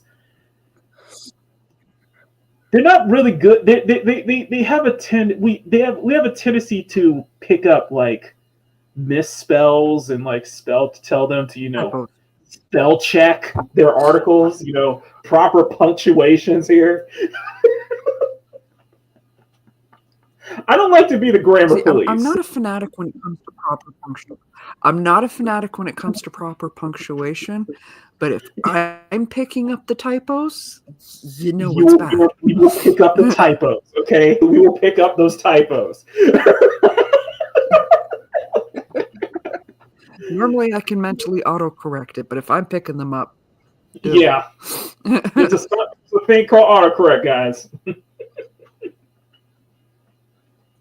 I'm just saying, spell check. Just make sure at the very least, make sure you spell check. Okay, we use spell check. That's what stuff like Grammarly is for. You know what I mean? I'm not even going to say spell check because there are some things that spell check can miss. But yeah, read it over before you hit the send button. Hit send, yeah, before you post it. Or whatever. We love you, Spencer. We love you guys. Just saying. Anyway, Google is reportedly unhappy with Bunny Garden as it slaps the video game news outlet Automaton West with massive ad revenue penalty over coverage of Japanese dating sim. So, Japanese site Automaton West, which I highly endorse. If you want specific Japanese, if you really want specific Japanese really good articles to cover specifically Japanese and Eastern stuff, I look to Gematsu, I look to Noisy Pixel, and I look to also Niche Gamer and Automaton West. Great guys, by the way. Great team, by the way.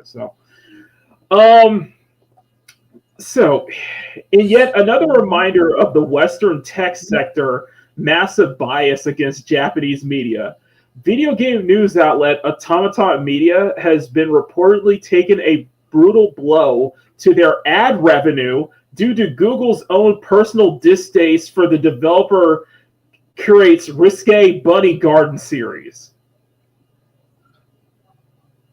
So you're taking a massive ad revenue over talking about bunny girls. A very harmless looking bunny sim, dating sim. I get the feeling we're probably going to get the yellow $ of sadness for even talking about this. I have a good feeling I'm going to take a hit for even talking about this because apparently, Google is owned, YouTube is owned by Google, they may take a look and go, "Oh my God, boobies! That's bad." No, they hate. But some reason you hate bunny girls. Why? Why do you hate bunny girls, Google? Why do you hate bunny girls? Okay, what's wrong with bunny girls? Okay, what's wrong with bunny girl suits? Okay, why do you? I agree with Emerald. Don't leave my bunnies alone. Okay, not snow bunnies. Just leave my bunny girls alone. Okay. When Kimmy made a good point. Like, I was just about to re-highlight his comment. Come on. Rick Kimmon's about to make a good point. Like bunny girls are like the best type of fan service. Like, seriously, like they're like probably the most advertiser friendly fan service you can provide is bunny girls. I'm just saying. And I mean girls in like Playboy bunny suits. Like bunnies too. Anyway. Released in April of last year exclusively for the Switch and Steam platforms, the original Bunny Garden puts players in the shoes of Haido Kanda, a young man who recently found himself unceremoniously booted from his job due to a serious mistake.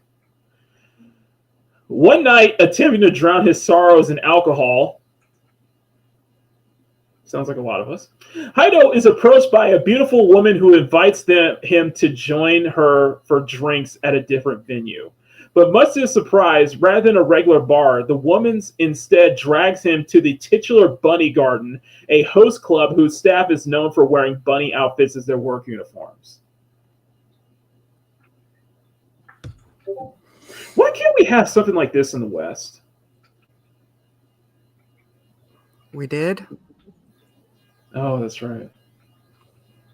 That's right. It's cute. Like I know there are like maid cafes. I know that there are maid cafes in certain parts of, I think in certain, There are maid cafes in, I think, certain parts of California. I can't remember. Some parts in the states. I think there are some maid cafes out here too. So, I thought my comment was some Dante.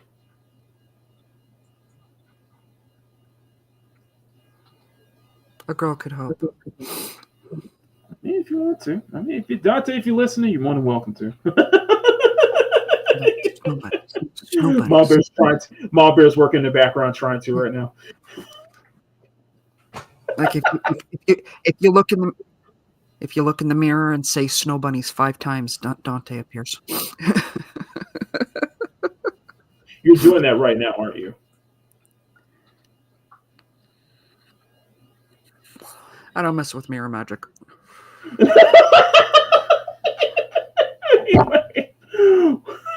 Anyway, I'm just saying, why can't have that?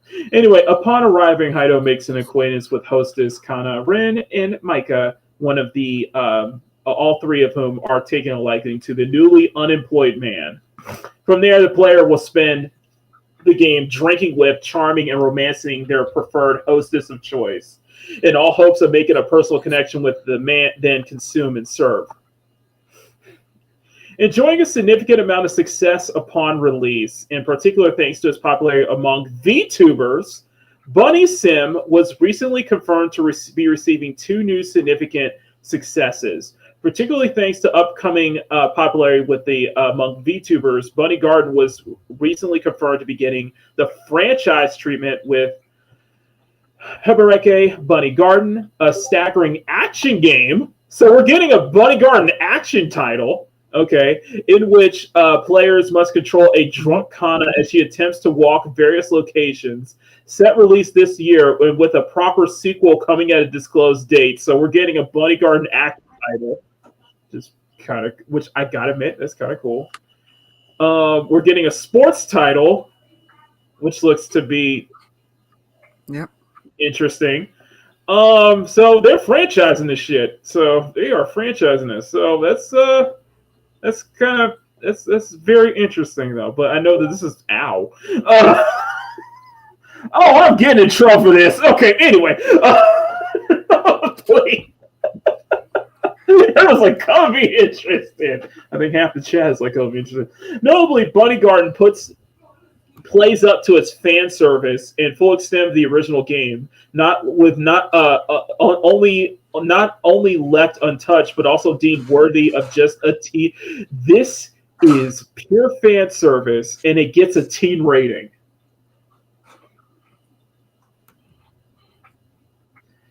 That is a shocker. That is a genuine shocker that a fan service title gets a teen rating.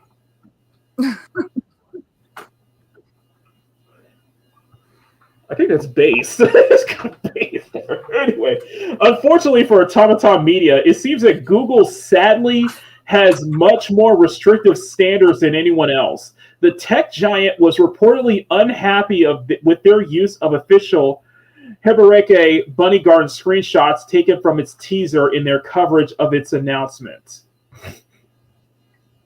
As per recap of the situation provided by Automaton Japan editor, I thought it was Automaton West, Automaton Japan editor-in-chief Ayo Kawase, here's how it works. We embedded on Google AdSense within our articles. This brings in revenue based on how many impressions the page gets. However, if the content of an article is to be found in violation of Google's policies, ad revenue gets halted. It looks like our article on Bunny Garden has set something off, the result of being a nasty dent in our ad revenue.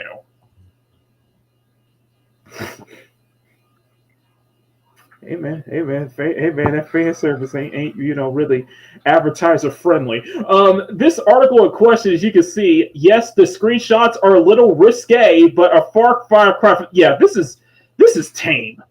This is just tame by comparison. Come on now. The text of the article seems to be more innocent, simply giving an overview of the game. Nevertheless, Google AdSense seems to be decided that it qualifies as adult content. As a result, ads have been restricted. you know what? Like I said, I think I'm probably gonna get the yellow dollar sign of sadness for even just reporting on this.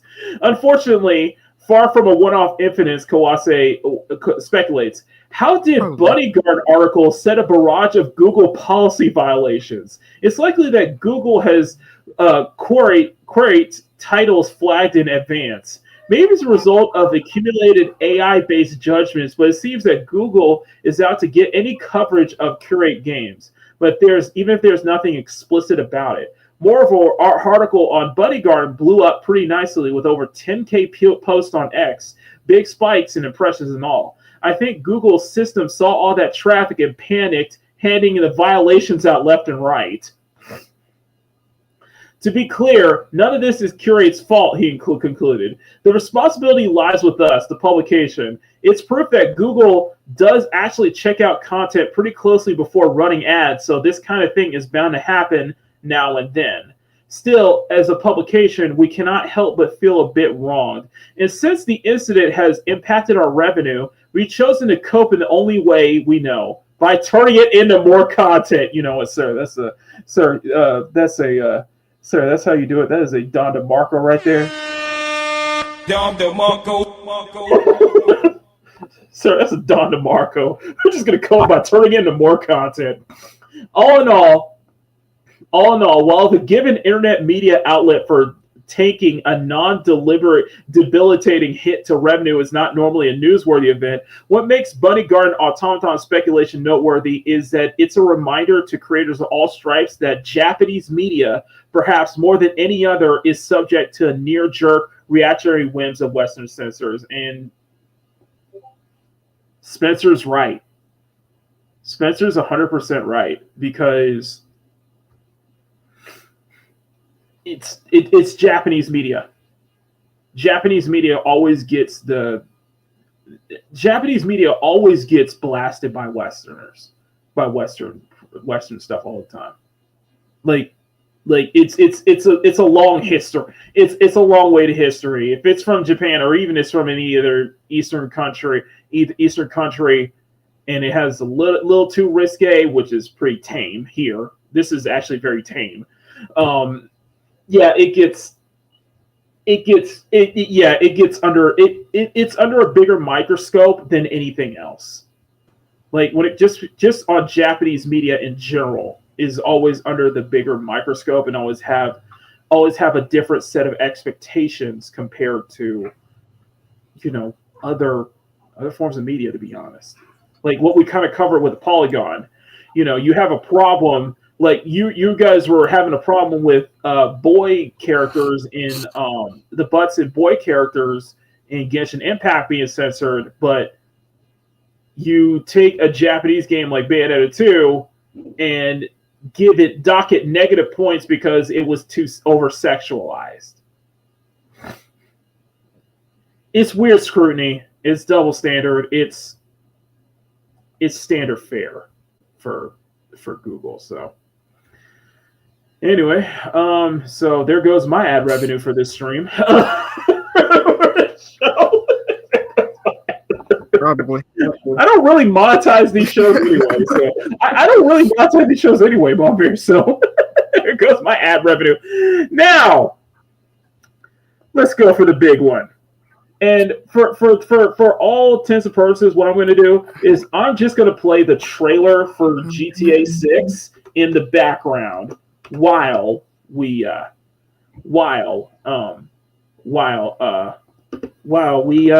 over the article, because that was one of the other big controversies from this year is that one of the biggest games of the generation, I mean it when I say it, one of the biggest games of the generation is being delayed for next year. Hold on. Yes. Okay. Wow. Okay. What's going on? It's my fault. Bless you. You good, Margaret? Can continue? No, Don't Sean feel is bad. My last stream was saying that his last stream was demonetized. Yeah, I think that was my fault. For a second there, I thought you said his last stream was demogenized. Like, what? How does that happen? How do you do that? How did your stream get demogenized? I want to know how to do that, Sean. sorry, my bad. Well, kind of that too. Mom Bear, what'd you do to Sean's stream? What happened? What did you do? Wait, quite simple. Somebody joked in the chat about a church next to a strip club, and I actually found a video of one. How dare you? I'm so happy that I have full control over this stream. I do that myself. Anyway. It made for great jokes. Mama Bear, how dare you? How dare you demonetize Sean's stream like that? How dare you? You are a weapon of mass distraction. I've been saying it.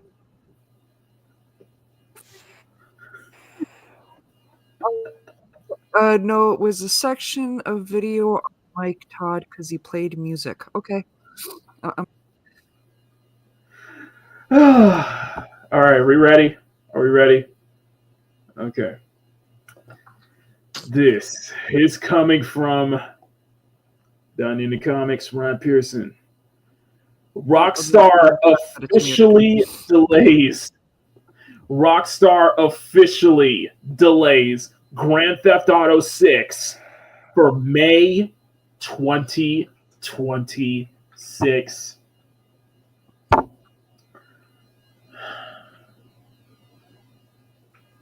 Pour one out for everybody excited for GTA 6.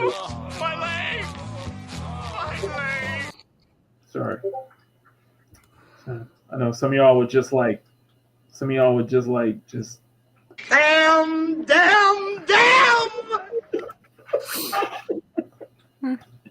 Well, some others was just like, Hey, yo, what the fuck?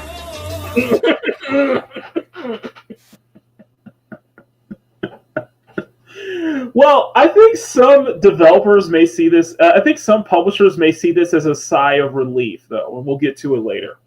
Anyway,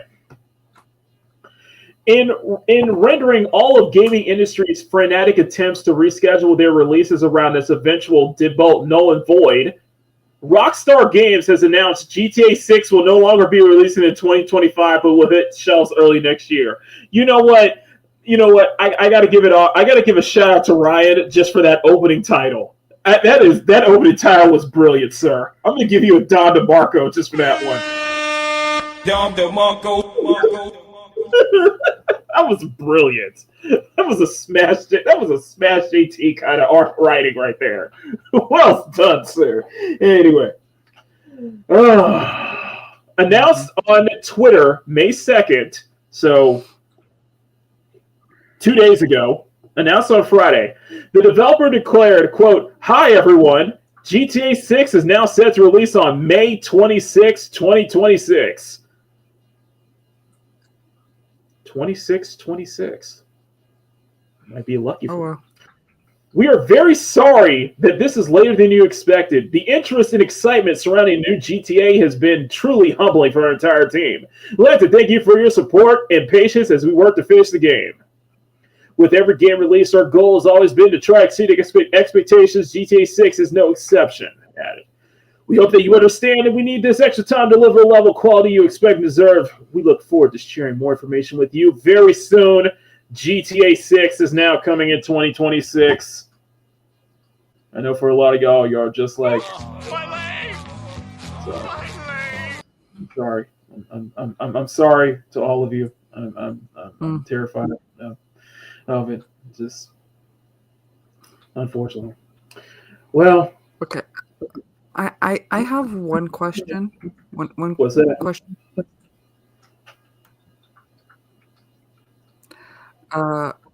Emerald, is that a typo? Shark cards. Emerald, shark cards, not shark card. What the hell is a shark card? Shark cards, Emerald. Shark cards, sir. You got it wrong. Not something I want to picture. Shark cards. Listen, I said my point. Listen, I've already said my point. Listen, I said, look, the rumors might be true. The rumors might be true. This game is going to be released at $100. I am starting to firmly believe that this game will be released at $100 on like the base. I'm talking about the base GTA 6 will be released at $100, and then whatever the super ultra deluxe edition will be like at $150. It comes with shark cards as well. BGC's Chris Scullion reports that Rockstar parent company Take-Two Interactive was happy with the decision. Chairman CEO Strauss Zelnick stating in the press release, "We support fully Rockstar Games taking additional time to realize the creative vision for GTA 6, which promises to be groundbreaking, blockbuster entertainment experience that exceeds audience expectations. While we take the moment of our title seriously and appreciate the vast and deep global anticipation for GTA 6, why am I talking in my commentary voice? Am I adding a little oomph to this? Not a clue. I don't know. I feel like I think you're trying to, because at this point the entire chat is like, yeah, so okay, moving on.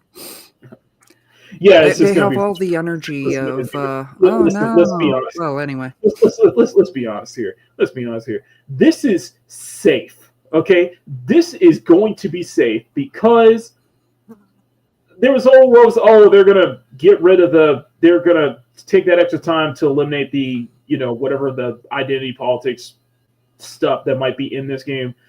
Listen, Grand Theft Auto. They're not going to go far. They're not going to go as raunchy as you hope a GTA series could be. When a game that is about a specific a game named after a felony is a bit too safe on their regards, I'm sorry.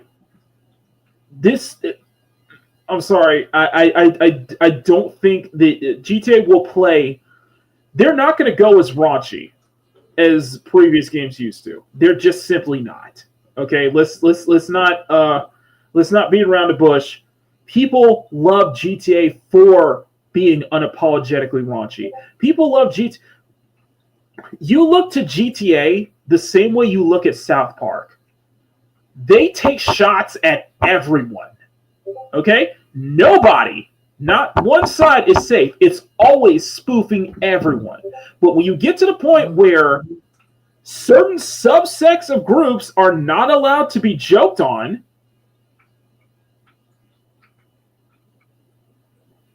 yeah, you're just dumbing down. You're release. It's not edgy. You're just trimming the edges off. Like GTA 6 needs to be edgy. Like GTA needs to be over the top. It needs to make fun of everyone. Like that's what it should be. I ain't gonna lie to you, man. Like, people will be more interested in Doom: The Dark Ages, and yeah, Doom: Dark Ages looks great, looks awesome. Sean's excited for it, but this is gonna do well. It's gonna do well. It's gonna do well because of Rockstar's quality, attention to detail. But they're not gonna go raunchy. They're not gonna go as raunchy as you're hoping it would be. Okay? GTA Online is going to be their pay piggy for GTA Online is going to be their cash cow for at least the next 15 years. I'm not going to say the next 10 years. I'm going to say at least the next 15 years, if not even longer, because GTA 6, GTA Online is why this game is still in the top 10 in the sales, is because of GTA Online. You could argue that a lot of push for this live service is because of GTA, GTA Online. And I'm just not interested. I will be honest with you. I just was not. It just didn't. It just GTA just doesn't. grab me like other titles. It just didn't for me. No hate towards the game at all. No hate towards the series at all. It's just it just didn't interest me as much as a lot of other people did. And it's funny because I played Shaz Cyberpunk, and Cyberpunk is basically GTA. Yeah, worse than that than this though. Listen, this game's gonna be good. It's gonna be game of the year. It's gonna make all the money, and it's gonna set another precedent in the industry. I think some developers are gonna breathe a sigh of relief because when this game drops, it's going to be a spectacle. It's going to be a big deal when this game drops. So much so that other developers had to move their titles to be anywhere away from the release window for GTA 6. So the fact that it's been pushed back to May, I will bet on this. A lot of games that were meant to be released in that release window for GTA 6 that was supposed to be this year is going to be released at that time. I guarantee you. You're going to see plenty of titles that were slated to push their date back because they didn't want to be in competition with GTA 6. They're going to now bump their releases up because they don't have to worry about GTA 6 taking over the industry now. That gives them enough time to release their game before launch, before next year. That means other games that are slated for 2026, they have to release their game before May. They just have to blatantly release their game before May. They cannot do this. They cannot release it in the same month as GTA 6 will be because they're going to get destroyed. And this game will be a big deal for the industry. That's why I said GTA 6 is not only going to be game of the year, it's going to be game of the generation. GTA 5 was a generational title. GTA 4 is a generational title. It's Grand Theft Auto. On name alone, it is going to rake into the billions. So I'm not surprised in the slightest. I'm not interested just because I just wasn't interested in GTA. And frankly, with a series that is raunchy as GTA, I feel like there's not enough. I feel like they're too pigeonholed. They play it way too.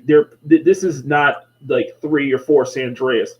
I don't think they're playing it way too safe. I'm just gonna be honest here. I don't think they're gonna play. I really don't think that they're gonna go.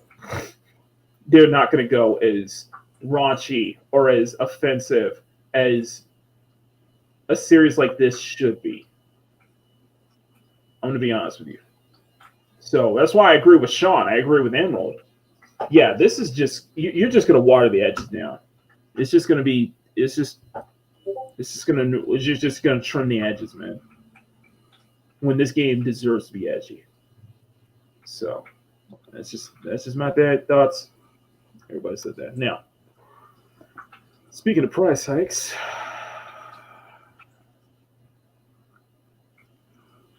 Xbox fans had it good.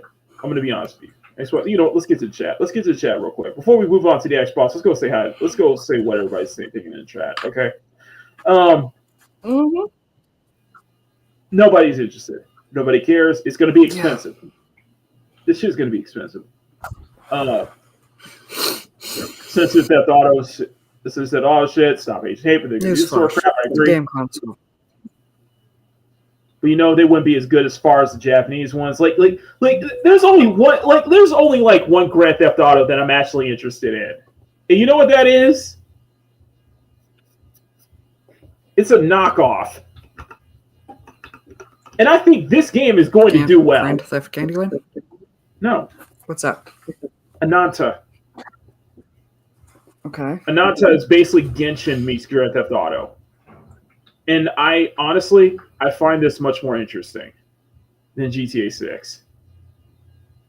But I think Ananta is going to set to be one of the biggest gacha games of the year, because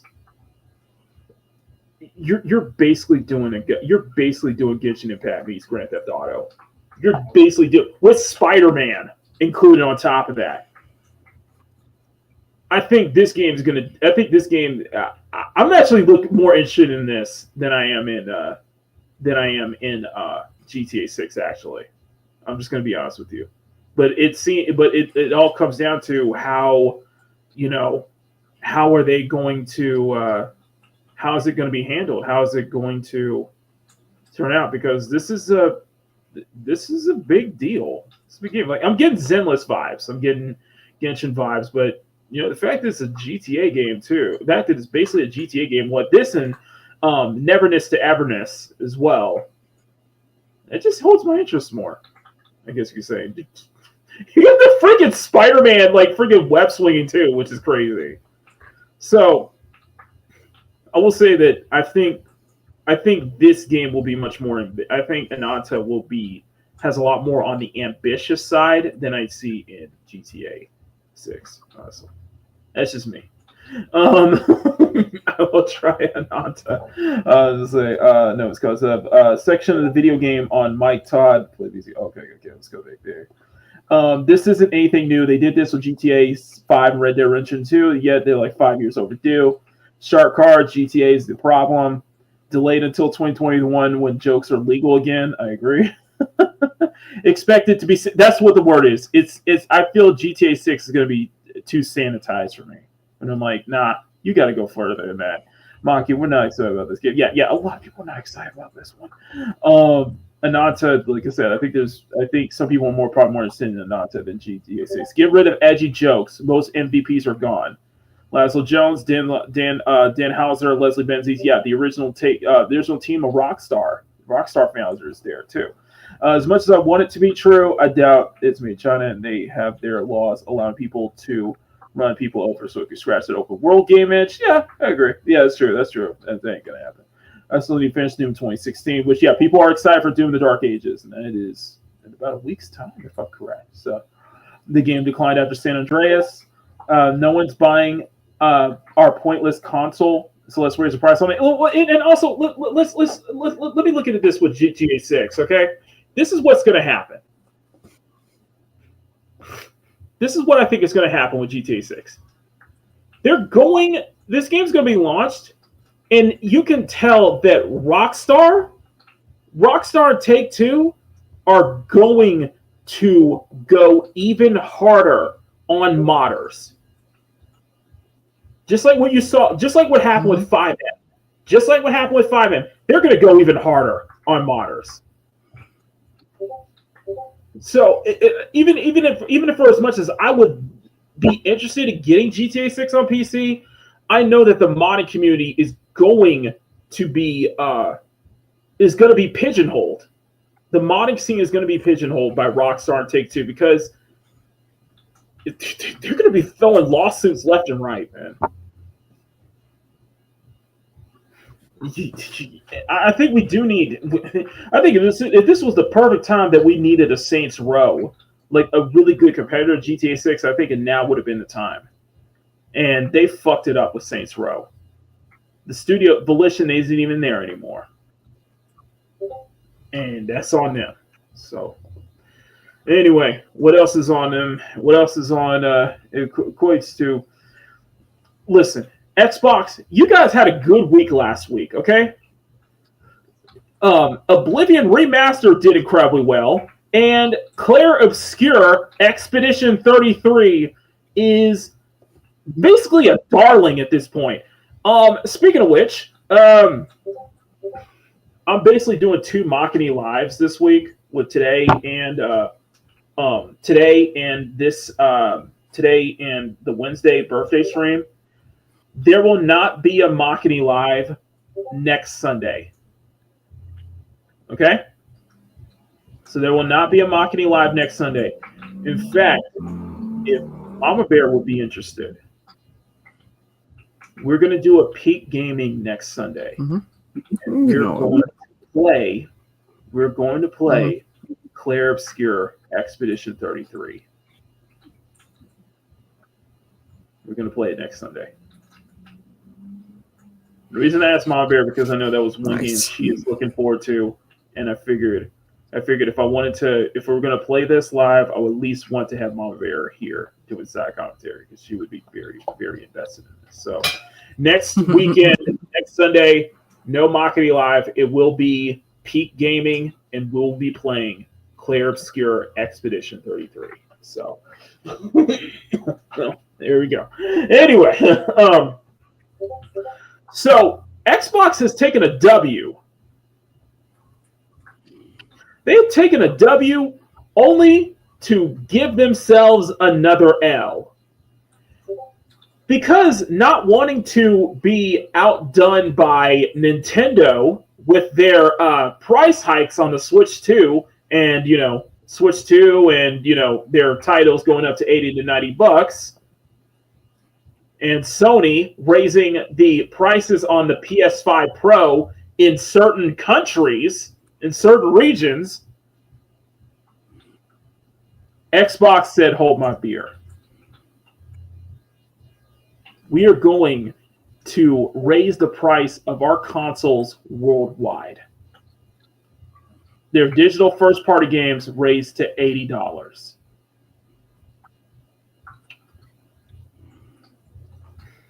I'm not getting into listen. I am not going to get into the political angle, and we could speculate and we could argue till the cows come home. You can blame tariffs all you want. You can go ahead and blame the whole Trump tariff thing all you want, but some of these decisions I cannot. I feel like using the tariffs as a scapegoat. Honestly, me personally, I think the tariffs are part of the reason, but they're not entirely the reason. And I think people using the tariffs as a scapegoat. That's just me. That's just my opinion. So, Microsoft raises prices of Xbox consoles to some physical and digital first-party titles $80 this holiday. This comes from Ryan Pearson over at Bound Into Comics. First, Nintendo shocked gamers with the price of the Switch 2 games, ostensibly due to the U.S. President Trump tariffs. Now Microsoft has joined the fray, raising the price of Xbox consoles on May 1st. First-party games will be starting at $80 this holiday season, including digital games. And there we go. We got the...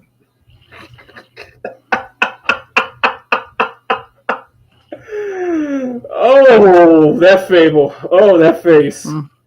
That face is... I've seen better days. Oh, God.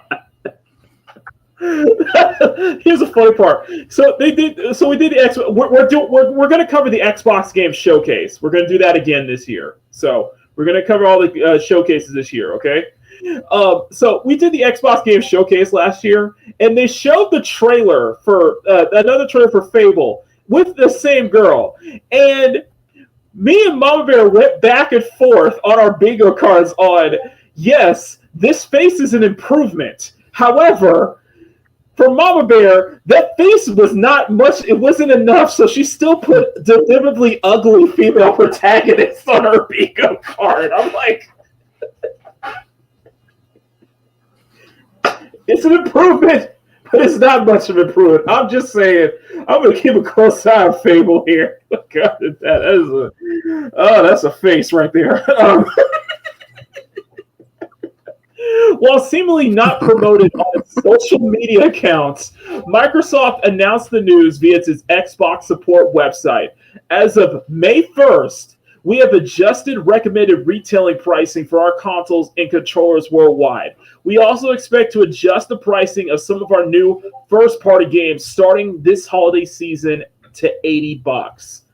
Those titles purchased on the Xbox Store have benefited the Xbox Play Anywhere, allowing players to buy once and play on console and PC at no additional cost, Microsoft emphasized. We understand that these changes are challenging and they are made with careful consideration given the market conditions. The rising cost of development looking ahead, we continue to focus more on offering ways to play more games across any screen. Microsoft made no attention on no mention of tariffs in the statement. While Microsoft went on to clarify that Xbox consoles and controllers would have their new prices on the Xbox Store along with the new RRP for retailers, they also noted some of our new first-party games will launch at $80 holiday season. Xbox Series S and X controller availability may change, continue to over time develop our retail country. Oh God, that's Lord Farquaad. Lord Farquaad showing the dark. What the fuck? All right. Sorry. This is the new pricing structure. So if you get a Series S, 512 is $379, up from $299. So that's a 27% round up. Series S, 1 terabyte is $429, up from $349. Xbox X Digital, Series X Digital is $549, up from 22% for $449, and Series X is $600. Series X is $600, which is 20% up. In the 2 terabyte Galaxy Black Special Edition, Series X is $730. Hey, yo, what the fuck?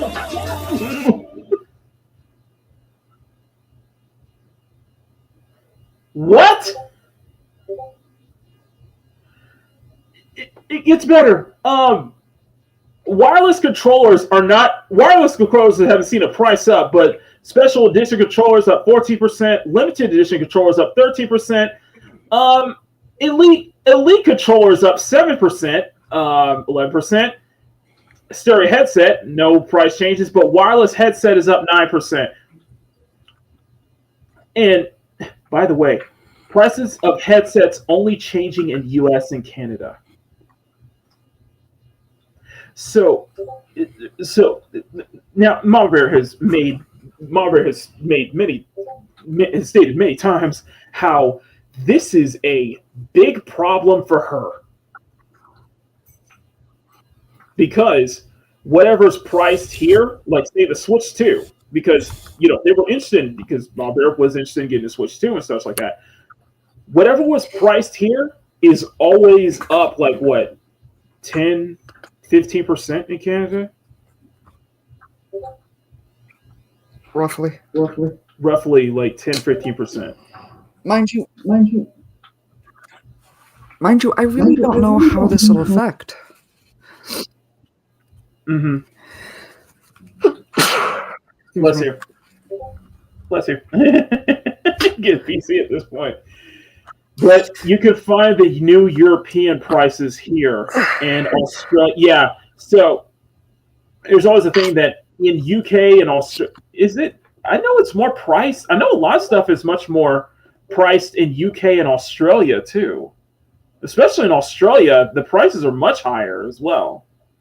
VGC's reports indicates that European pricing will see the rise from 8% to 17%, controllers from 7 to 12%, and UK console prices up from 7 to 17%, and no changes in controller pricing except for the Elite controller Series 2 increased by 6%.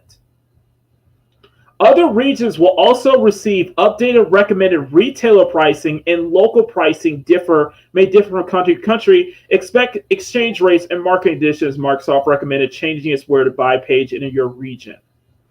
The FAQ reiterated that the above information, once again emphasizing that some of the new first-party games, physical and digital, will be $80 this holiday season, a 14% increase from $70 by the by.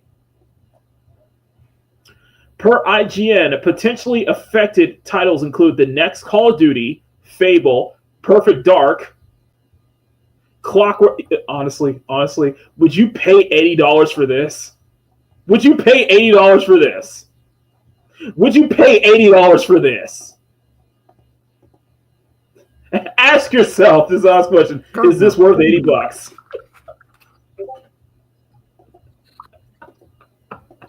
Ask yourself that question. Anyway.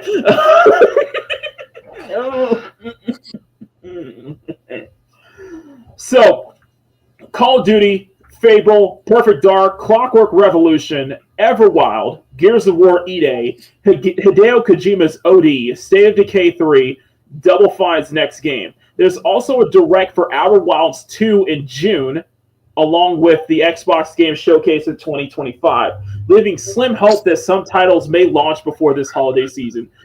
Discussion of when the price of the games would go up has continued as industry has grown.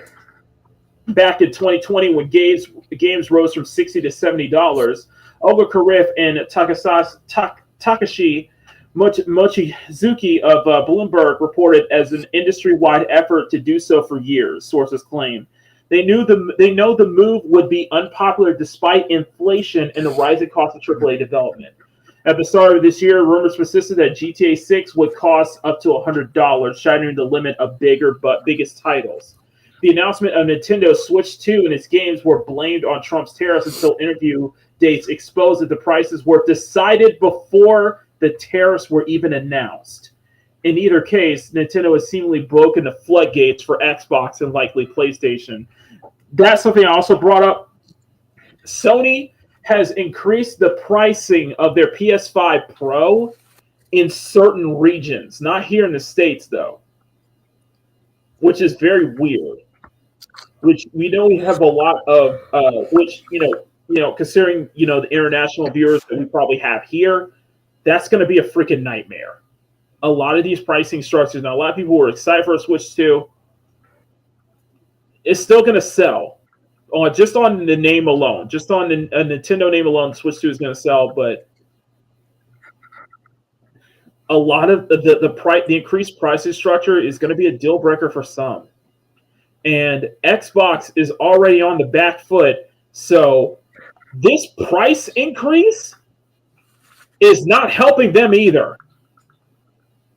At all. Yep. Some of the comments. Considering the quality of games and products, it's quite a bold strategy, Cotton. Let's see if it works out for them. Let's go. $60 was already asking for 2 months, especially with AAA games with naturally bloated budgets. $70 push should have been met with a boycott by consumers. You give an inch and they take a mile. I agree. This is how you kill what's left of Xbox and PlayStation. Nintendo may survive, but it's monetarily stupid.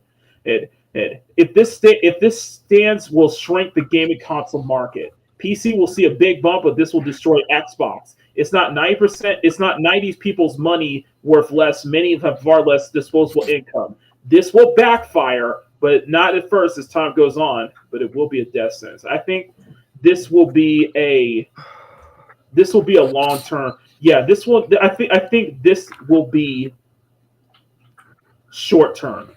This is short term game, but this is going to be long term. They're going to hurt them big time, and I think more people are going to start. I could see more people start leaning towards PC. More people start leaning towards PC. I became PC at this point. At this point, I'm going to basically fall on PC Master Race, just because I ain't got to deal with this kind of crap.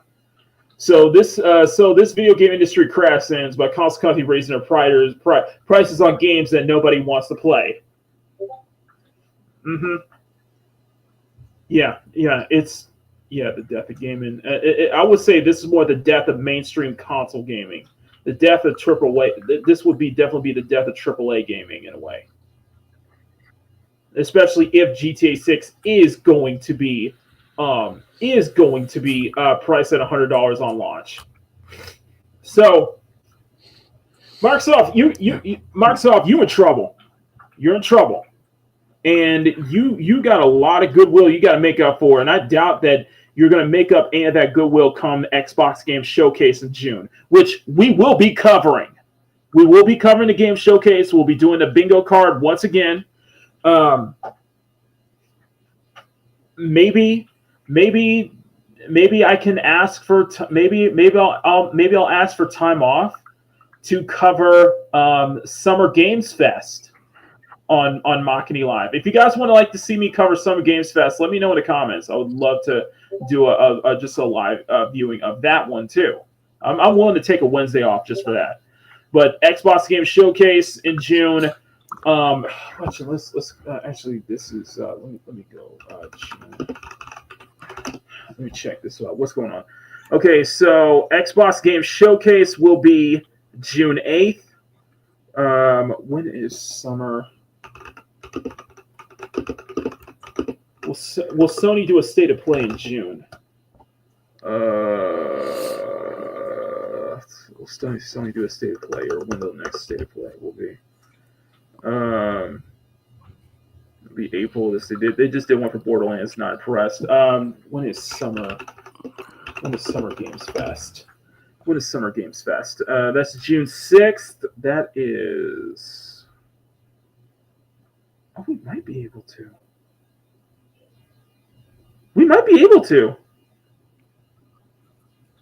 We might be able to. Yeah.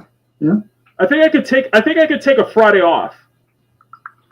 I think I could take a Friday off because it's Father's Day as well. I think I could take a Friday off I think I can ask for a Friday off for Summer Games Fest, because not only is it just Summer Games Fest, but there's also other showcases they do as well. And a lot of it is showcases for indie titles, for independent titles. And I know Devolver Digital will do a festival. Mm-hmm. They'll do their showcase. So we might set that up. Let me see.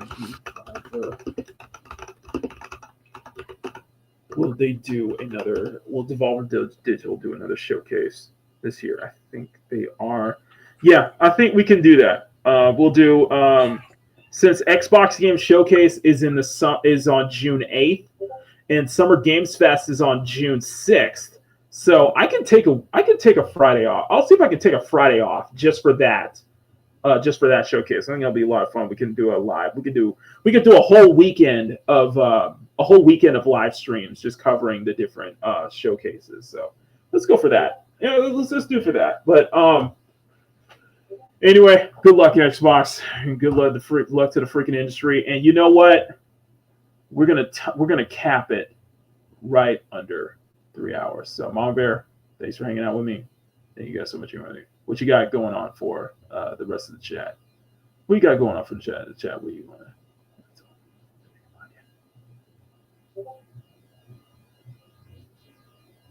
Mom Bear. Sorry, I had to step away for a quick second. Cat issue. Oh, okay. So, I think we're going to cap it at 3 hours. Why do I keep hearing myself? Because I got you on speaker, maybe.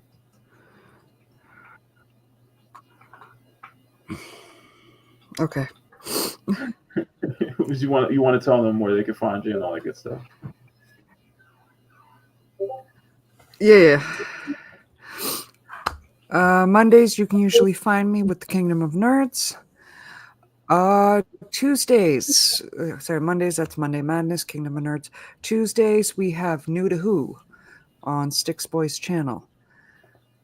This Wednesday, you might be able to find me with some wacky little birthday boy.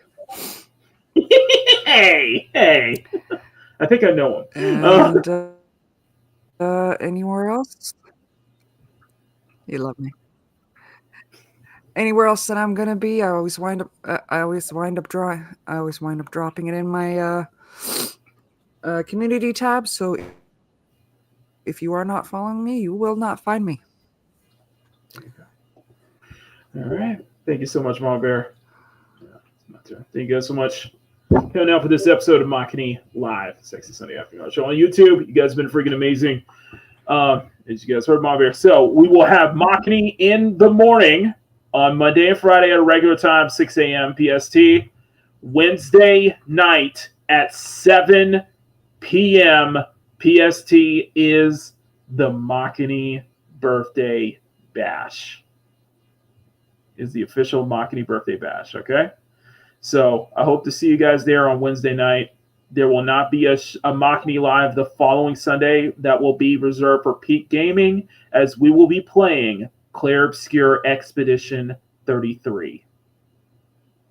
And Speaking of which, I am back to making shorts again, guys. So I'll be uploading some more YouTube shorts. On top of that, if you guys didn't see one of my older posts, you saw one of my posts this week, I got myself a brand new sketchbook, so I will be bringing back the work doodles. So the work doodles are going to be coming back this week. If you guys are a channel member, I will be sending the batches out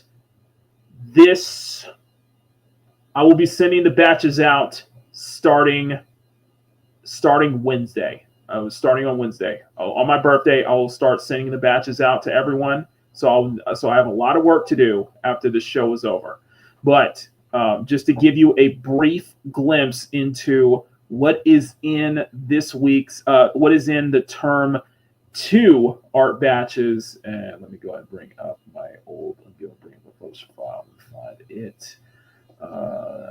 Here we go.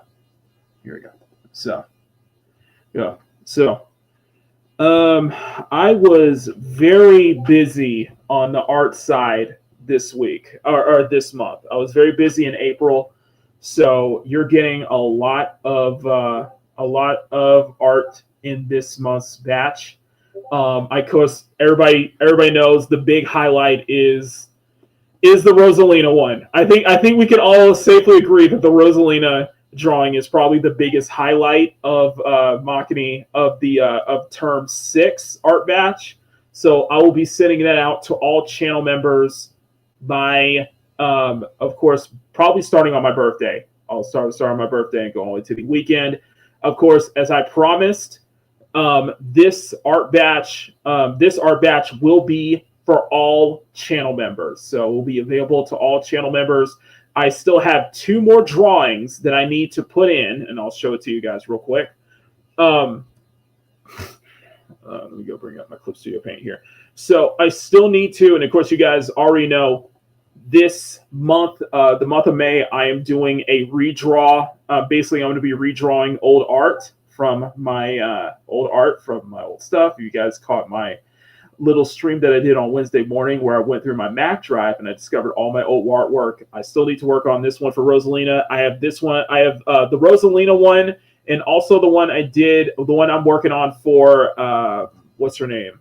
Mori from Nikkei. Those will be included in this month's. Those will be included in the term 6 art batch, so I will need to get those done as soon as I can before I send everything out.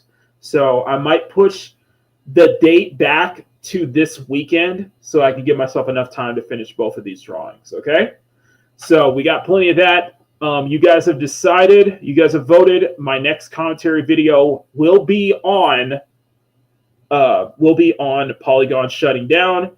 Thank you guys for coming out to the commentary videos. I'm glad to be making those commentary videos again. I still owe you guys a speed painting video, which will be of the bunny girls. And of course, like I said, I'm back to making shorts again, live streams, the birthday stream. I got plenty of stuff coming because I want to get to 6,000 subscribers before the end of this year. Speaking of which, I just want to send a major thank you to everybody who subscribed last week. We are getting close to 3.3K now. So you guys are freaking amazing. I want to give you guys a round of applause.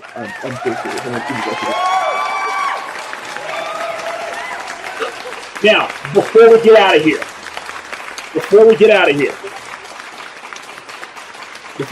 here, I did promise somebody in the chat, and that person is Riot Kitty. Now, Riot, next weekend, I will have a Rena super chat made next weekend.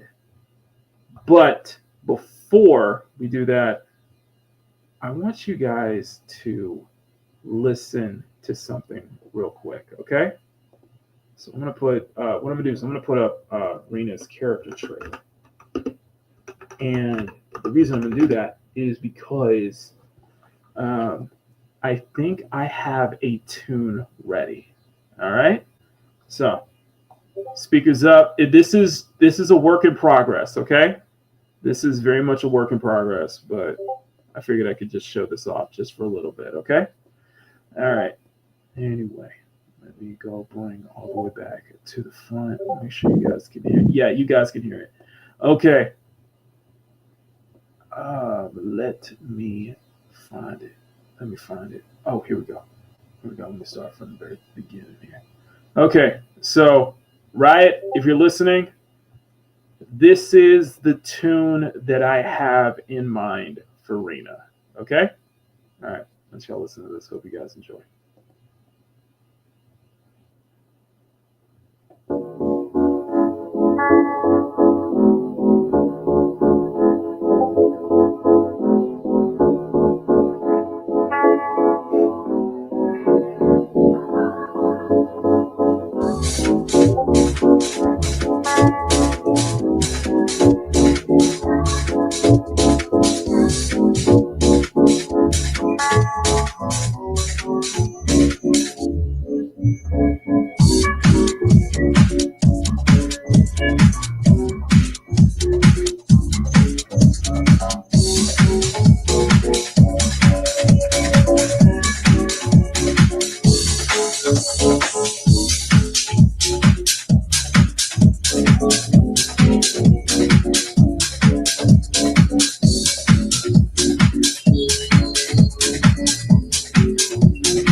Work in progress. Let me know what you guys think. Anyway, I'm gonna get out of here. Makini 90, Art Stream Illustrator. See y'all next time. Until then, stay cute, stay sexy, have fun, take care, much love. Never apologize for wanting to get trapped in women in your media, especially in your video games. And above all else, never stop drawing.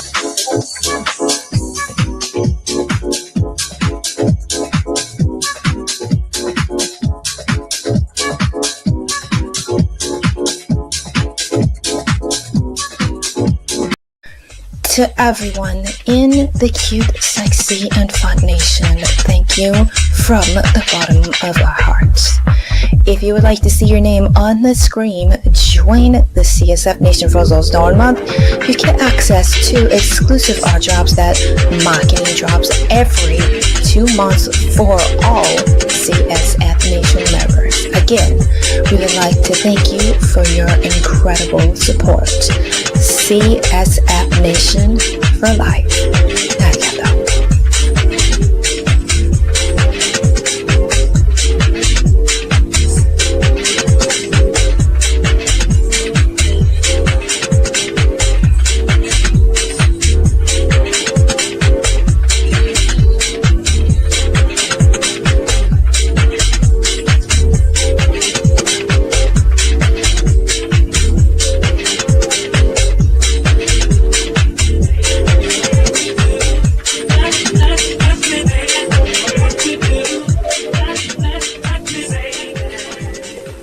Thank you for tuning in to Makini Live, the sexiest Sunday afternoon art show on YouTube.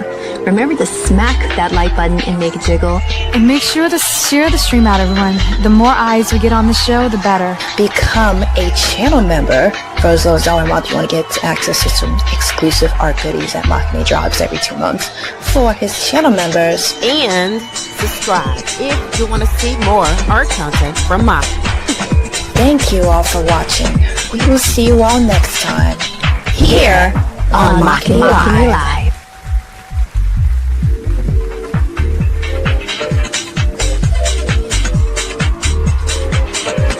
Makini Live is filmed before Live Studio Audience at Makini Studios in Arcadia Village's North Tower, right here in Pacific City.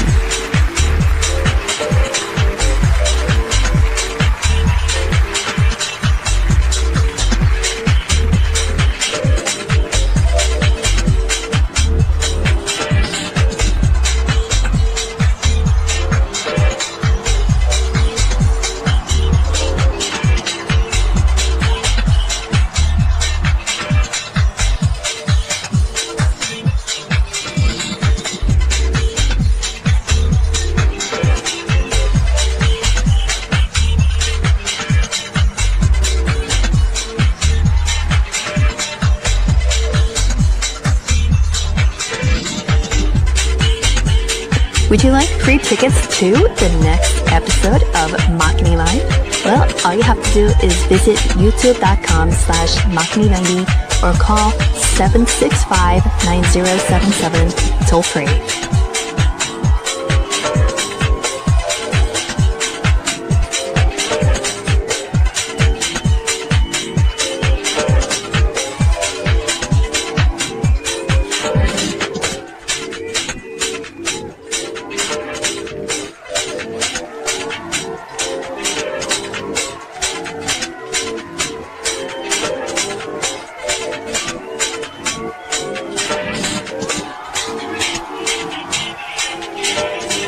Makini Live is produced by Silver Nine Productions with Makini Draws Productions in association with Initial Lockhart Television and Macabre Banks Entertainment, and is distributed by CSF Nation Domestic Television Distribution.